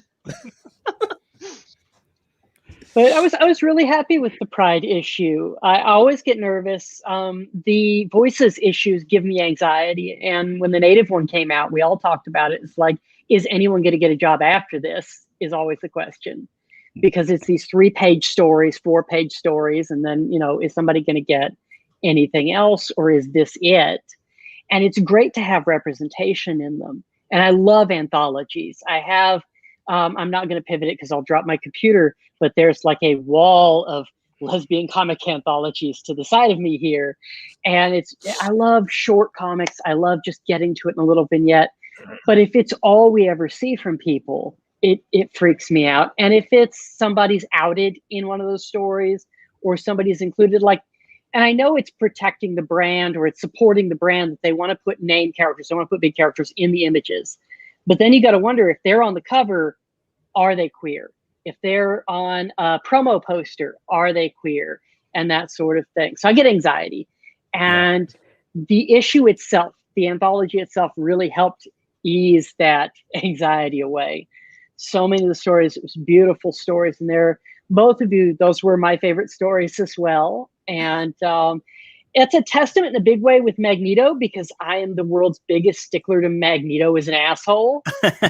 And so that I was able to ignore that he had his own child soldiers, and he's got his own weird stuff with trying to pimp out, Scarlet Witch to name her or whatever. And I was just completely arrested in that moment of, no, he's just sitting there with Iceman and it's a thing. It really, both of those stories really hit me, and I think are going to have a lot of effect on younger readers, newer readers, in a big way. Yeah, thank you. It's also rude of you to make me enjoy an Iceman comic. You'll hear from my attorney about that. That's character defamation. The thing is that all you've seen is the personality he's been using, right, to like hide who he actually is. So I don't know that we've had too many Iceman stories. He doesn't know who he is kind of the thing that I feel. The Magneto thing was tricky because it's like everyone was like, "Oh, so out of continuity for the Silver Age." It's like you can't treat. I get it, but you can't treat the Silver Age as a different person. Like the Claremont Magneto has to be inside, the Silver Age Magneto. And the way you get to the Claremont Magneto in both cases is you show him a child who's hurting, right? Like that's what cracks him when he sees Kitty in 150, when he's like, oh my God, like I hurt a kid. And it had to be a moment where it's like, this kid needs me. And he's a terrible dad to his own children. But when a kid's in danger, like consistently, if there's a kid who needs a hug, he's going to take a minute. You know? That's where that came from. And I get it. But I mean, like we're all talking about the characters we identify with. Like there's a Magneto helmet right over there that I don't want to tell you how much I paid for it. Right. Like, so putting them together was important to me. And also like, everyone's like, well, why did Bobby stay in the closet so long? It's like, he went to a school that was all about the closet, right? Like those panels of him strapping down Warren's wings are original. And they're on a page of Beast wearing his special shoes to hide his big feet. And Cyclops is wearing his visor. He's putting on his glasses that hide his power, right? Like it was a school that taught you how to closet. Yeah. That's what it did. It was like, it's literally pre-Stonewall, right? Like it's about respectability politics. I will pass, and in passing, you will learn that I deserve the same rights as you. It's like, it's a politic that we now recognize is wrong. Like Magneto is right. So it was important to me to put that in there. Well, and Duna is editing a book I'm doing right now for Comic Watch on the new X-Men run, the Morrison run. And one thing I wanted to talk about a lot, because I can't walk straight and I'm in a wheelchair sometimes, is that whenever you see floor plans or rooms, anything in the Xavier school or house, it's not wheelchair accessible. Like he's, even before he was in a wheelchair the first time, we see him as a kid with crutches sometimes. He's always got some kind of mobility issue, and he never fixes his own house or his own school.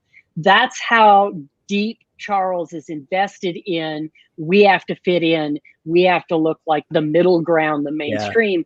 Is he can't put a ramp in his own house. And as soon as you give him a chance, he makes sure he can walk again, right? Like I actually thought, I understand why people were frustrated by the Hickman thing, where suddenly Charles is walking again, but it's like, he always does that. That's him, right? yeah. Like, and again, it's like about having multiple representations, because when Karma comes back with her disability, you need just simply having two characters who have such radically different relationships to their disability lets you make a statement about those characters that isn't saying like, well, we can resurrect, therefore we should eliminate whatever makes us different, right? Yeah, he's not a good man. Like that's kind of.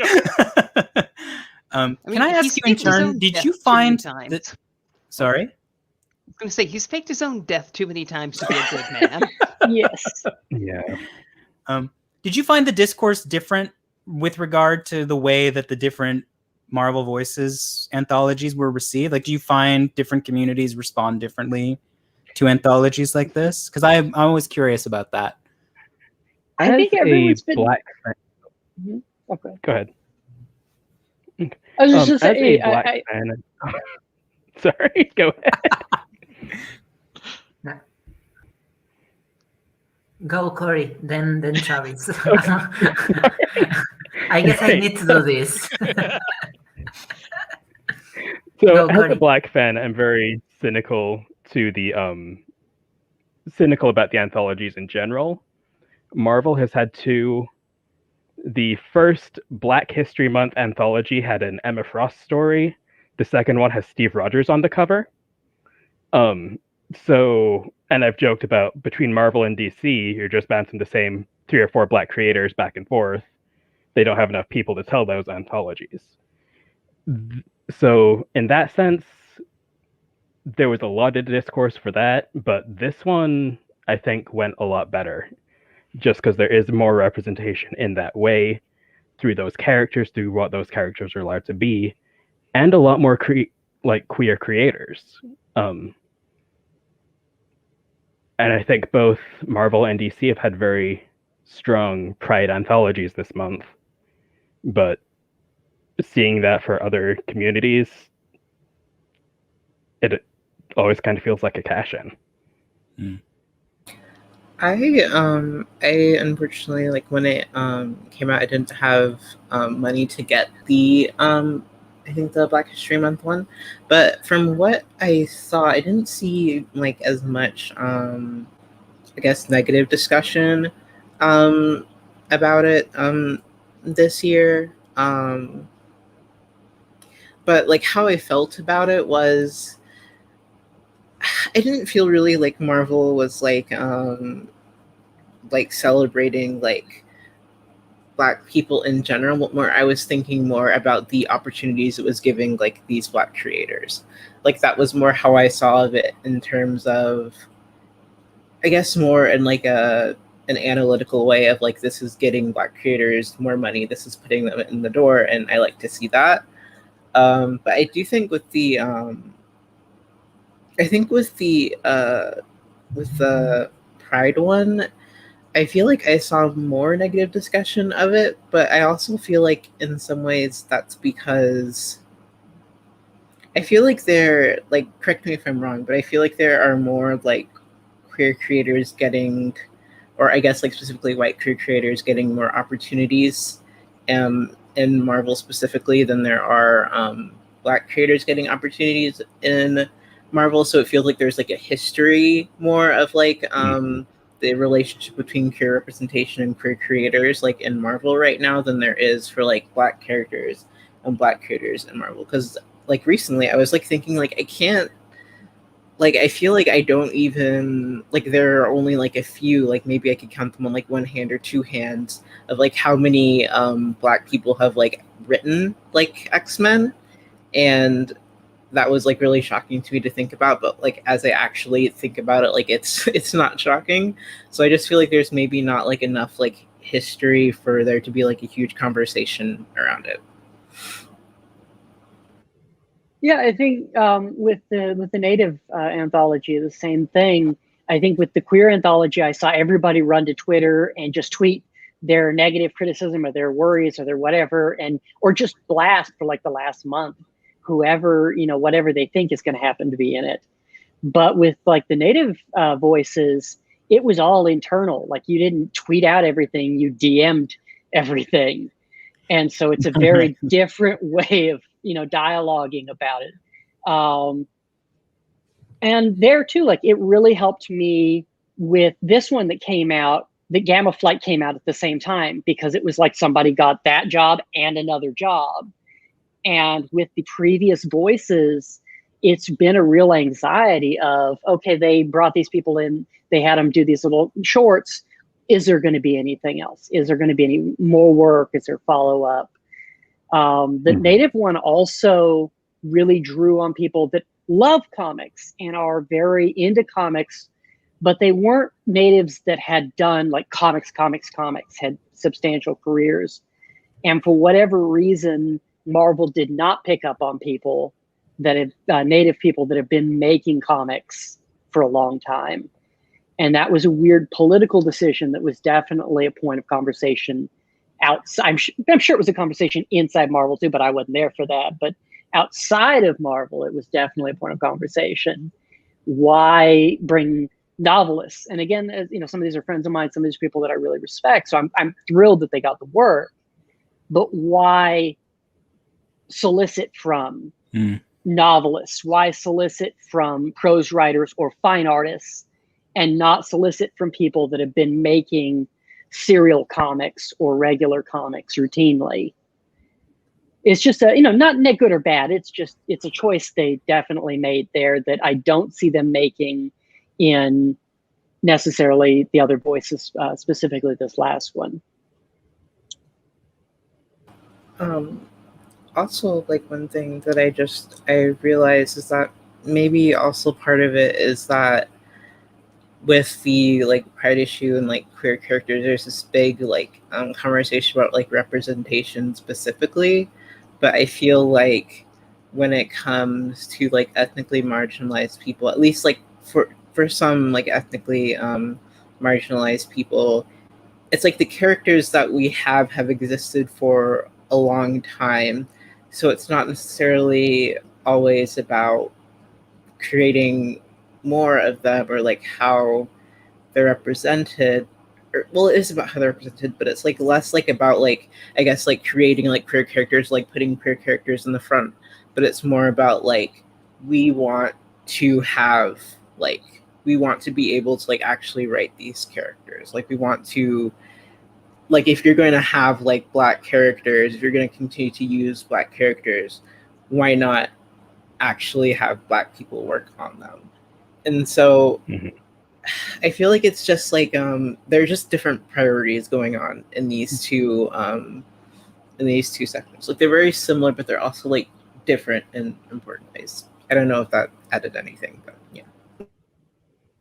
Do you feel a I think you're difference definitely right. audience reception wise? Like the way they were received by readers, like in the same way the Indigenous collection was? Since like again, like I didn't like read, so I couldn't like seek it out, but like I felt like when I was seeing like reactions, like specifically to people that I followed who were like who like wrote it, I saw more like people like praising, like I think there was like a lot of praise, like specifically because like they'd never, like, this is something that is like new, like Black people like writing for Marvel, these kind of like big ways is like something, it's a big step. So I feel like people were more like congratulatory about it, but also like more focused on the creators themselves than necessarily like the stories or the characters themselves, if that makes sense.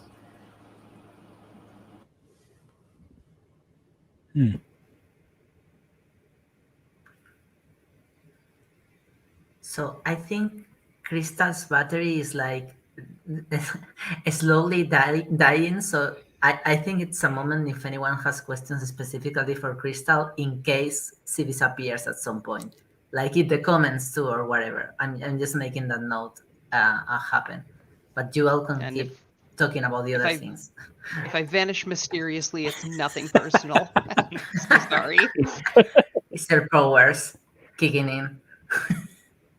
So I have a quick question that Going I to don't know the if you Inhumans. can answer. Now that we have Jennifer Harris and she has Titania on speed dial and you're writing Titania in Gamma Flight, are we gonna get the chance to see Jennifer Harris kind of make a little bit of a cameo over Grunch? No, Gamma Flight's just kind of packed with a different story set down in Texas. I don't know if you read the first issue, but it focuses pretty heavily on Austin, and it goes into, I think, some other important things we need to talk about, but no, Jennifer Harris won't be showing up in it. No Jen Walters either, sadly. Yet. Yes. I mean, I have made it very clear to my editors that is my end goal. That is what I am laser focused on. So keep your fingers crossed for me.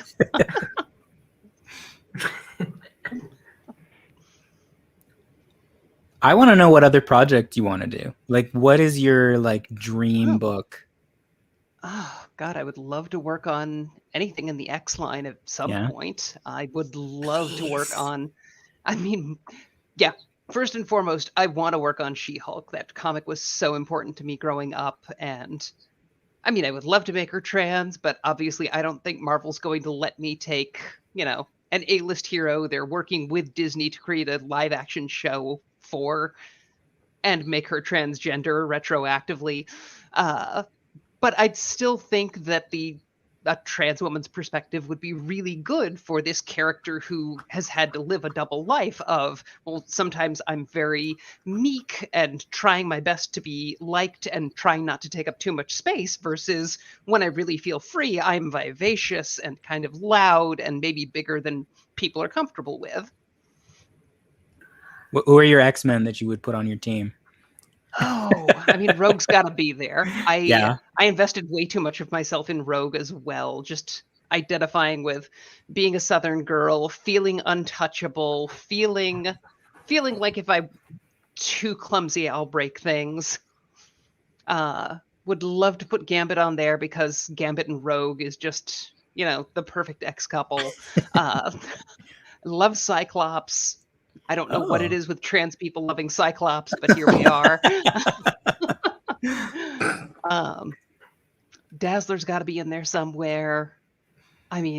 I love Enole, but again, Florida girl, so I kind of have to have my lizard representation. Right.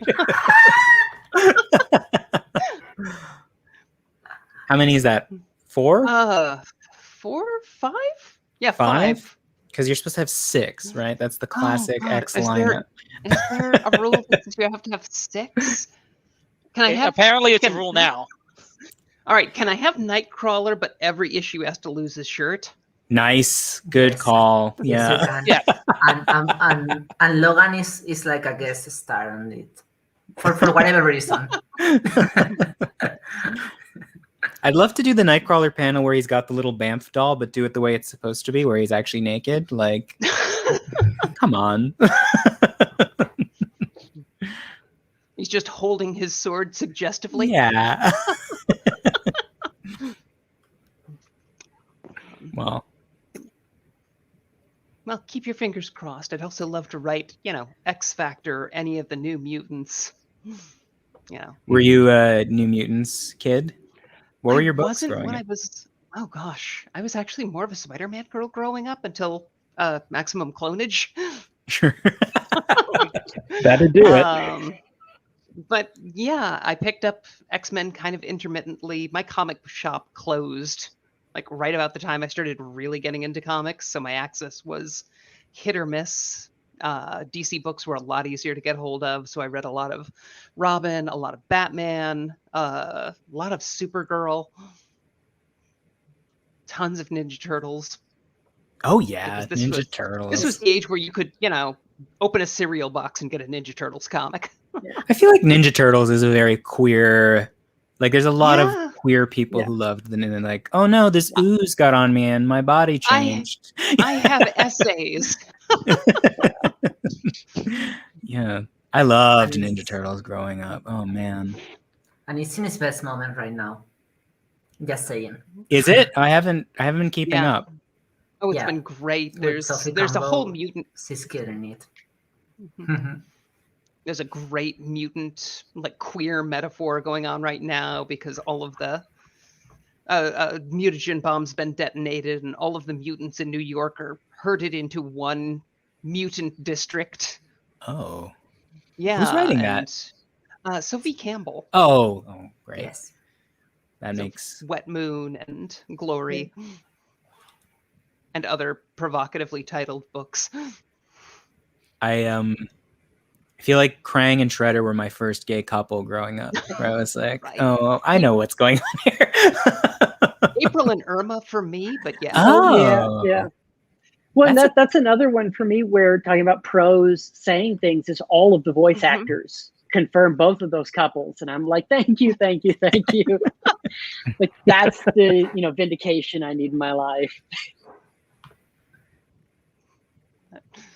So We are still technically talking mutants.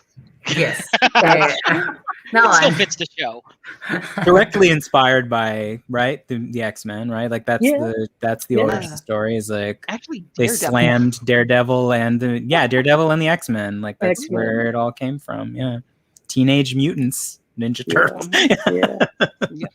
Everything was mutants back then.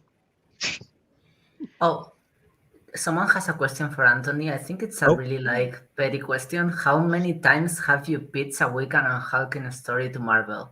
So How many times have I?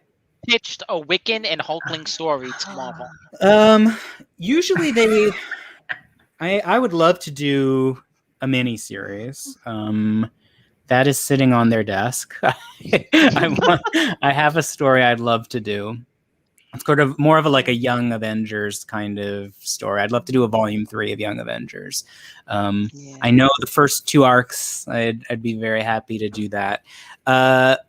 But while that's sitting there, they do tend to be like, we have this story, like the Last Annihilation story that we're doing right now. They're like, there's going to be this moment where you can do this story about them. And then you kind of fit it into the large, like working with Al Ewing is great because it's like this big epic space opera. And you're like, okay, well, I can tell this part of it, right? Like it is kind of like the Star Wars-y thing where it's like, in this case, the fun is the problem. Because like Al was like, I want you to do a one shot, but Wiccan's on this planet, Hulkling's on this planet, and they do not meet in any moment in the story. So I was like, oh, that's fun. So we like, there's a story for one, there's a story for other, and the way to bring them together is actually we're flashing back to how they first met. So that'll be fun. And that's sort of the thread that ties them all together. But I could write stories for those two for the rest of my life. Like as I said, like Bobby is kind of who I was, and Wiccan and Hulkling is like, wouldn't it be nice if? And I love them very much, and I love how different they are from each other, and it's like fun to sort of get to work on two gay characters and talk about gay problems and like lens them so specifically in that way, in ways that I'm perfectly willing to not worry about servicing a straight audience. You know, that's a joy too. I'd love to do some straight characters eventually, but Why? Why? just for the novelty of it. Because the streets get to write our characters. Yeah, that's the Please. thing. Nope.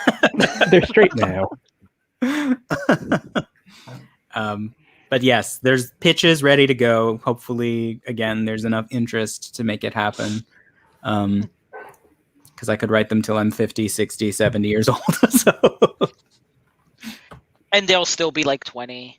that's the thing. They were kids when I was a kid, and now I've grown old and gray, and they're still babies. So it's really weird. Comics are Hulkling's a strange. shapeshifter, so it's Yeah. Oh, no! no! We love you, Yeah, Crystal. I We'll miss you, wonder- Crystal. Okay, so hate to kill like the chatty moose, but we still have people that haven't talked about the anthology. If anyone wants to like talk about, like, I feel super bad because I'm like, let's talk serious stuff. Like, I thought it was a cool conversation. Like, I'm really interested in. Yeah. I'm really interested in the way different communities receive anthologies like this. Like, because that does, like, is it a DM thing or is it in public? Because like we were talking about like the weird way queerness cuts across cultural experiences. I used to. One of my exes is Jewish, and he had a phrase "shanda goyim," like not in front of the goyim, like. Inter-community conversations stay. You don't fight in front of other people, and I find that really interesting and something we're as queer communities less good at. But so I'm always interested in that. Yeah. I wanted to point out, like, maybe I'm opening the Pandora's box here, but this anthology, one of the things that really like come, at least for me, like at reading it, is that it's majoritarily very cis and very white, with way less of any other thing. Even if there are things, there are scarce things, and I don't know if anyone wants to like open my Pandora box here with me, but that's a thing that I feel like kind of goes with the whole this is a pride anthology, without having in mind that pride should specifically center people that are more marginalized because of its history as pride, not as LGBT bosses, as pride. And that's not really happening here. It's understandable because it's a big company, but yeah. I think Marvel and the X-Men have a long-standing struggle with intersectionality. Especially if you're looking at the mutant metaphor, you have all these mutants, and a big chunk of them are white cis straight men, or white cis straight women. And I think the Pride anthology is kind of having that same issue, where, with some exceptions, they do have difficulties juggling these multiple identities.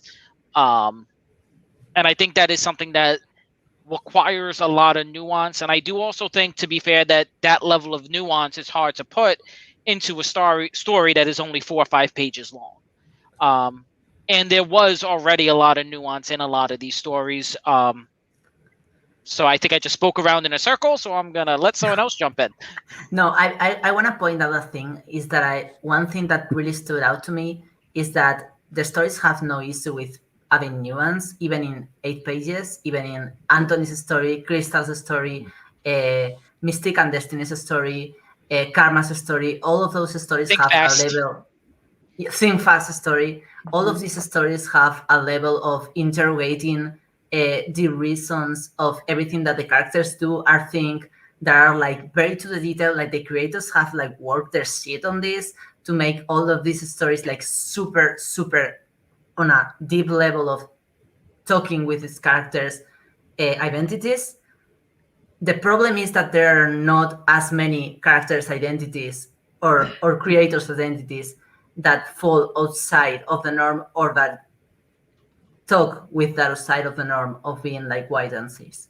Like that's the problem. Not that they can do like something deeper, but that it is not happening as much. Well, and I think for me, I'm measuring it against the final story or the final supercut, as it is in the anthology, which is the North Star I am gay pages. And that's what, somebody thought that's how we cap the Pride anthology. That's how we cap Voices, is with a cis het writer with a history of not great behavior. And we're not even going to tell the whole story. We're just going to do a supercut of the very gay scenes. And so everything else looks super subtle and studied and beautiful, even more so in comparison to that. Maybe that was the intent. Yeah. I don't set a high bar for, like, I wasn't really expecting to see a lot of non-white characters or characters that are out of certain economic, areas or cultures. I wasn't expecting to see pros necessarily, talent on the book that were coming from a variety of backgrounds, and not because there aren't people who are capable of those stories, or even that there's editors that are ready to, put those stories out there. I wasn't expecting the publisher to do that. And I think that's a very different thing for me. Publisher is very different from me than, all the way line up editors and so on, and down to, writers, artists, inkers, colorists. It's a very different look for Marvel had they gone that direction. And I don't know that necessarily their biggest queer audience, as complainy as we got anyway, I think that would have opened up so many other angry, bitter, presumptuous tweets and emails and Instagram, rants and whatever. So, I mean, I think it's interesting because, like, the issues that a lot of us name with the Pride anthology are like historical issues for the, the alphabet mafia, for lack of the tongue dexterity to name all those letters, the LGBTQIA plus community. I think the thing is, like, not to go, I'm not going to apologize because Anthony brought up Marx, so I'm going to go there. It's always cool to bring up Marx. Yeah, I mean, but like within an economic structure, like Marvel is an economic structure, so they're gonna recapitulate all of the same socioeconomic issues that are, pervasive in our society, and specifically within Pride. Like, there's something to identify the fact that, like, Pride itself has undergone a whitewashing and a homonormativity, where it is largely dominated by large conservative gay and lesbian nonprofits and corporate interests that want to use Pride as an opportunity for their float, or to, like, pass out cell phones or whatever. I don't know. Whatever it is that corporatized versions of Pride have come to look like, it's no surprise to me that Marvel is putting together, like, a largely white and a largely cis construction for Pride anthology, because that is what narratives the queer and trans community has been dealing with from the jump, is the fact that, like, we don't serve a lot of the most, like, marginalized folks within our community, and we paint over their histories. The organizations that are supposed to advocate for them are largely dominated by cis, white, homonormative queer people. And so, when we ourselves have yet to, like, fully grapple with, like a lot of, like, we have yet to get past layers of, like, okay, Pride is a riot because Stonewall was a riot. Nobody from this, like, and Morgan Page from One from the Vault has really good episodes about this. Like, a lot of folks from that period don't want to call it a riot. So like there is like these levels of distance between what is actually happening. Like we've barely gotten to the fact that like we can have a conversation about like the fact that like Marsha P. Johnson and Sylvia Rivera and trans women who are sex workers and largely trans women of color defined that movement, defined that event, but also then reassessing that, like that itself is a subversion of the narrative. Then we have to resubmit this idea that like, okay, well, like also Stormy is like an eyewitness on the ground for the entire Stonewall protest, left out of like transmasc people are left out of that history almost entirely by this, like, we're constantly like reinscribing an oppressive framework while we try to undermine an oppressive framework. We're like, okay, like, oh fuck, pride is like really becoming a thing for like white cis men. Let's undermine it by trying to like illuminate this history, but we're not doing so in like a comprehensive way. And so we're erasing, you know, a lot of other folks, like transmasc folks who were there and defined some of that political movement. And I think like the Pride anthology for me, it comes up as like of course this is going to be white and cis largely, because like that is what Marvel sees from their like fucking helicopter view of the queer community. And so like, they're not going to get down on like the street level and learn about us. They're going to see like, okay, that's the biggest thing I can see from up here. That's what we'll put here. And I mean, I think I'm vocal about my concerns about the Pride anthology in a lot of spaces. I think it's very cis normative. I think that like, the 2 trans stories we got, amazing, beautiful stories. Also, both of them had to hold space by having another cis character there. Like there was no defined trans story without the presence of a cis character. That's also kind of just like a numbers game to some extent of like characters that can appear in these stories. But like, I think asking for Marvel to be radical in the way that like we want it to operate is always going to be a very flawed endeavor. And I think we need to continue to push against that, but it's complicated because like Marvel's a conservative company. Mm-hmm. I just want to say, I also see it in the frame of the recent events, like people are getting like, especially like in a new wave of transphobia right now.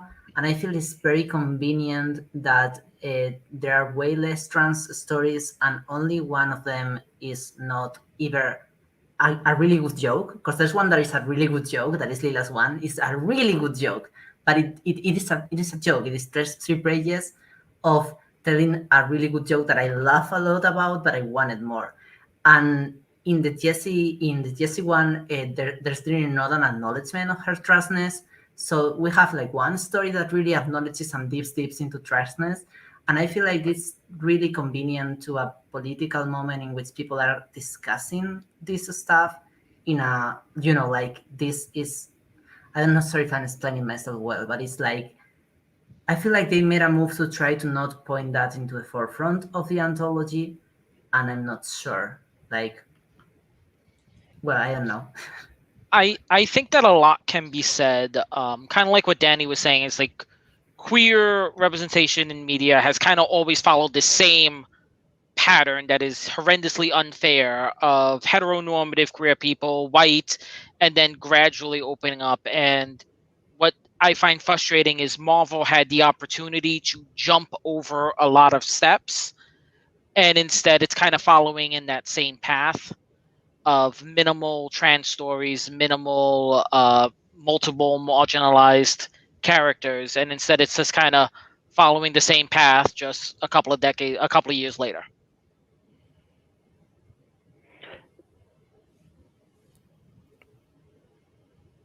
So one question I actually had, Anthony, what was, because we're talking about the stories, what was the pitching process like for this?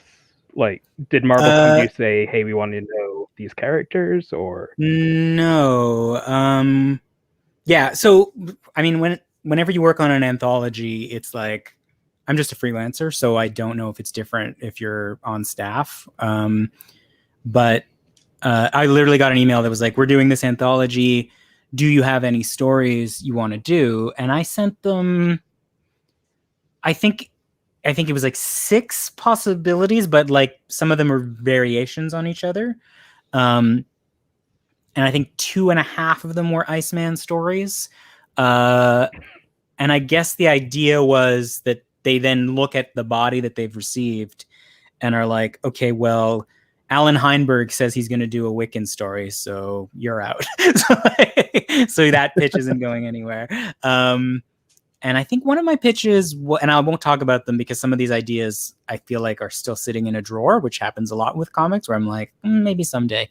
But I was like, because I had done the Think Fast sort of like canonization, I was like, I want to flesh that out. So one of them was that. And then, like I said, some of them were variations on this Iceman story. Before I wrote it, it was much more about different moments in his history. And then they must have looked at the breadth of what they had and were like, okay, you've got Iceman.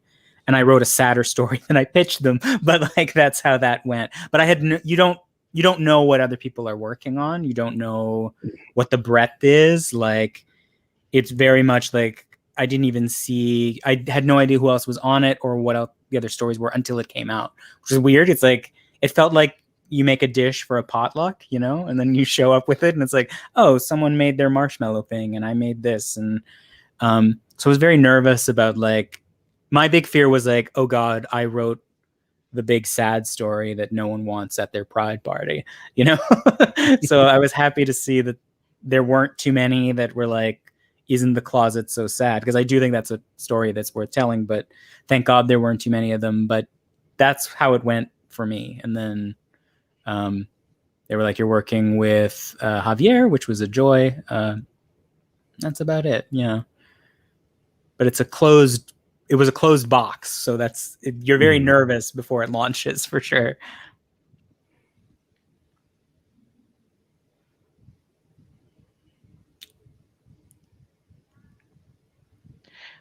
So I do like the way the stories all worked together. They were all pretty much, for the most part, they were all deep and nuanced, and they told a story that were the different aspects of a lot of people's queer experience, and I think they did work well together.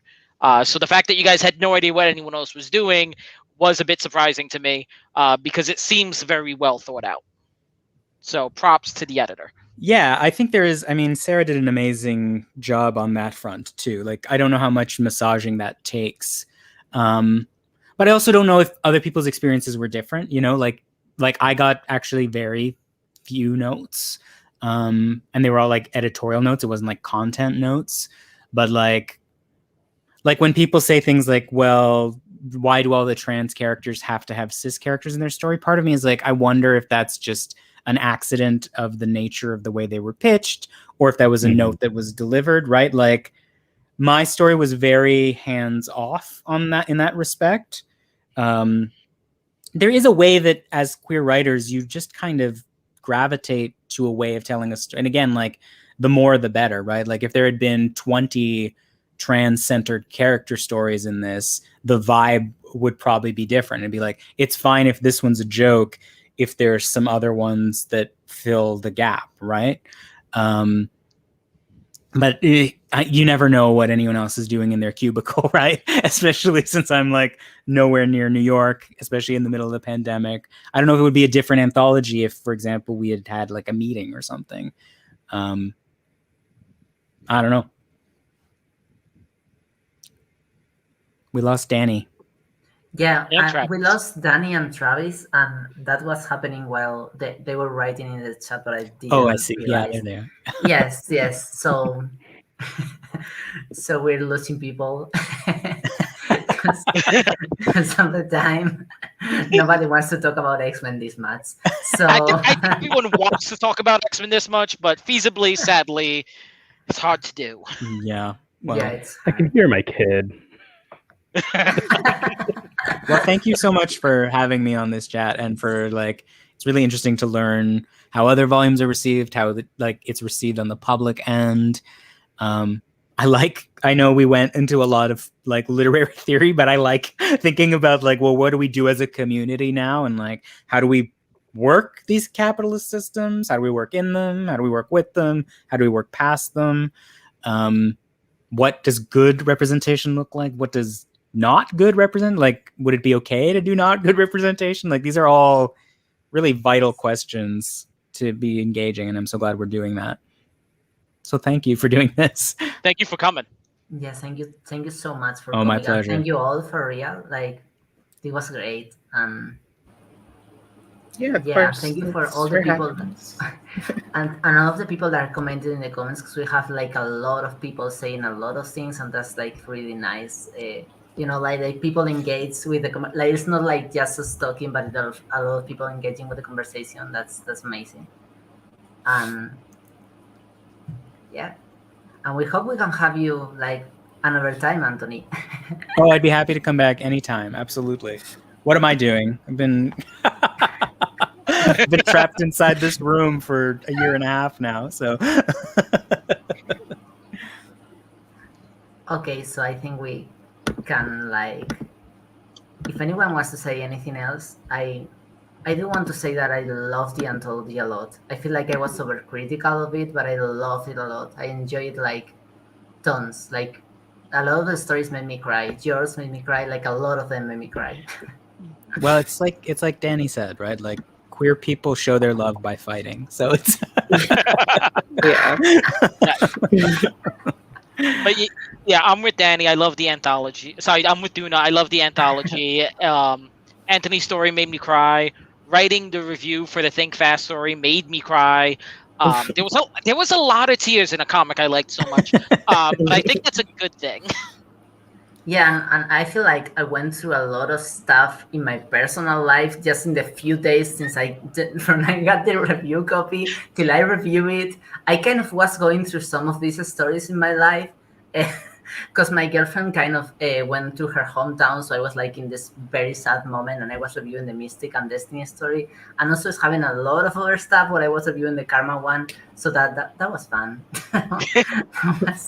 It was really fun. I really felt connecting with these people that were writing these stories as if it was something that had happened to me, in the present moment, and that was really fun.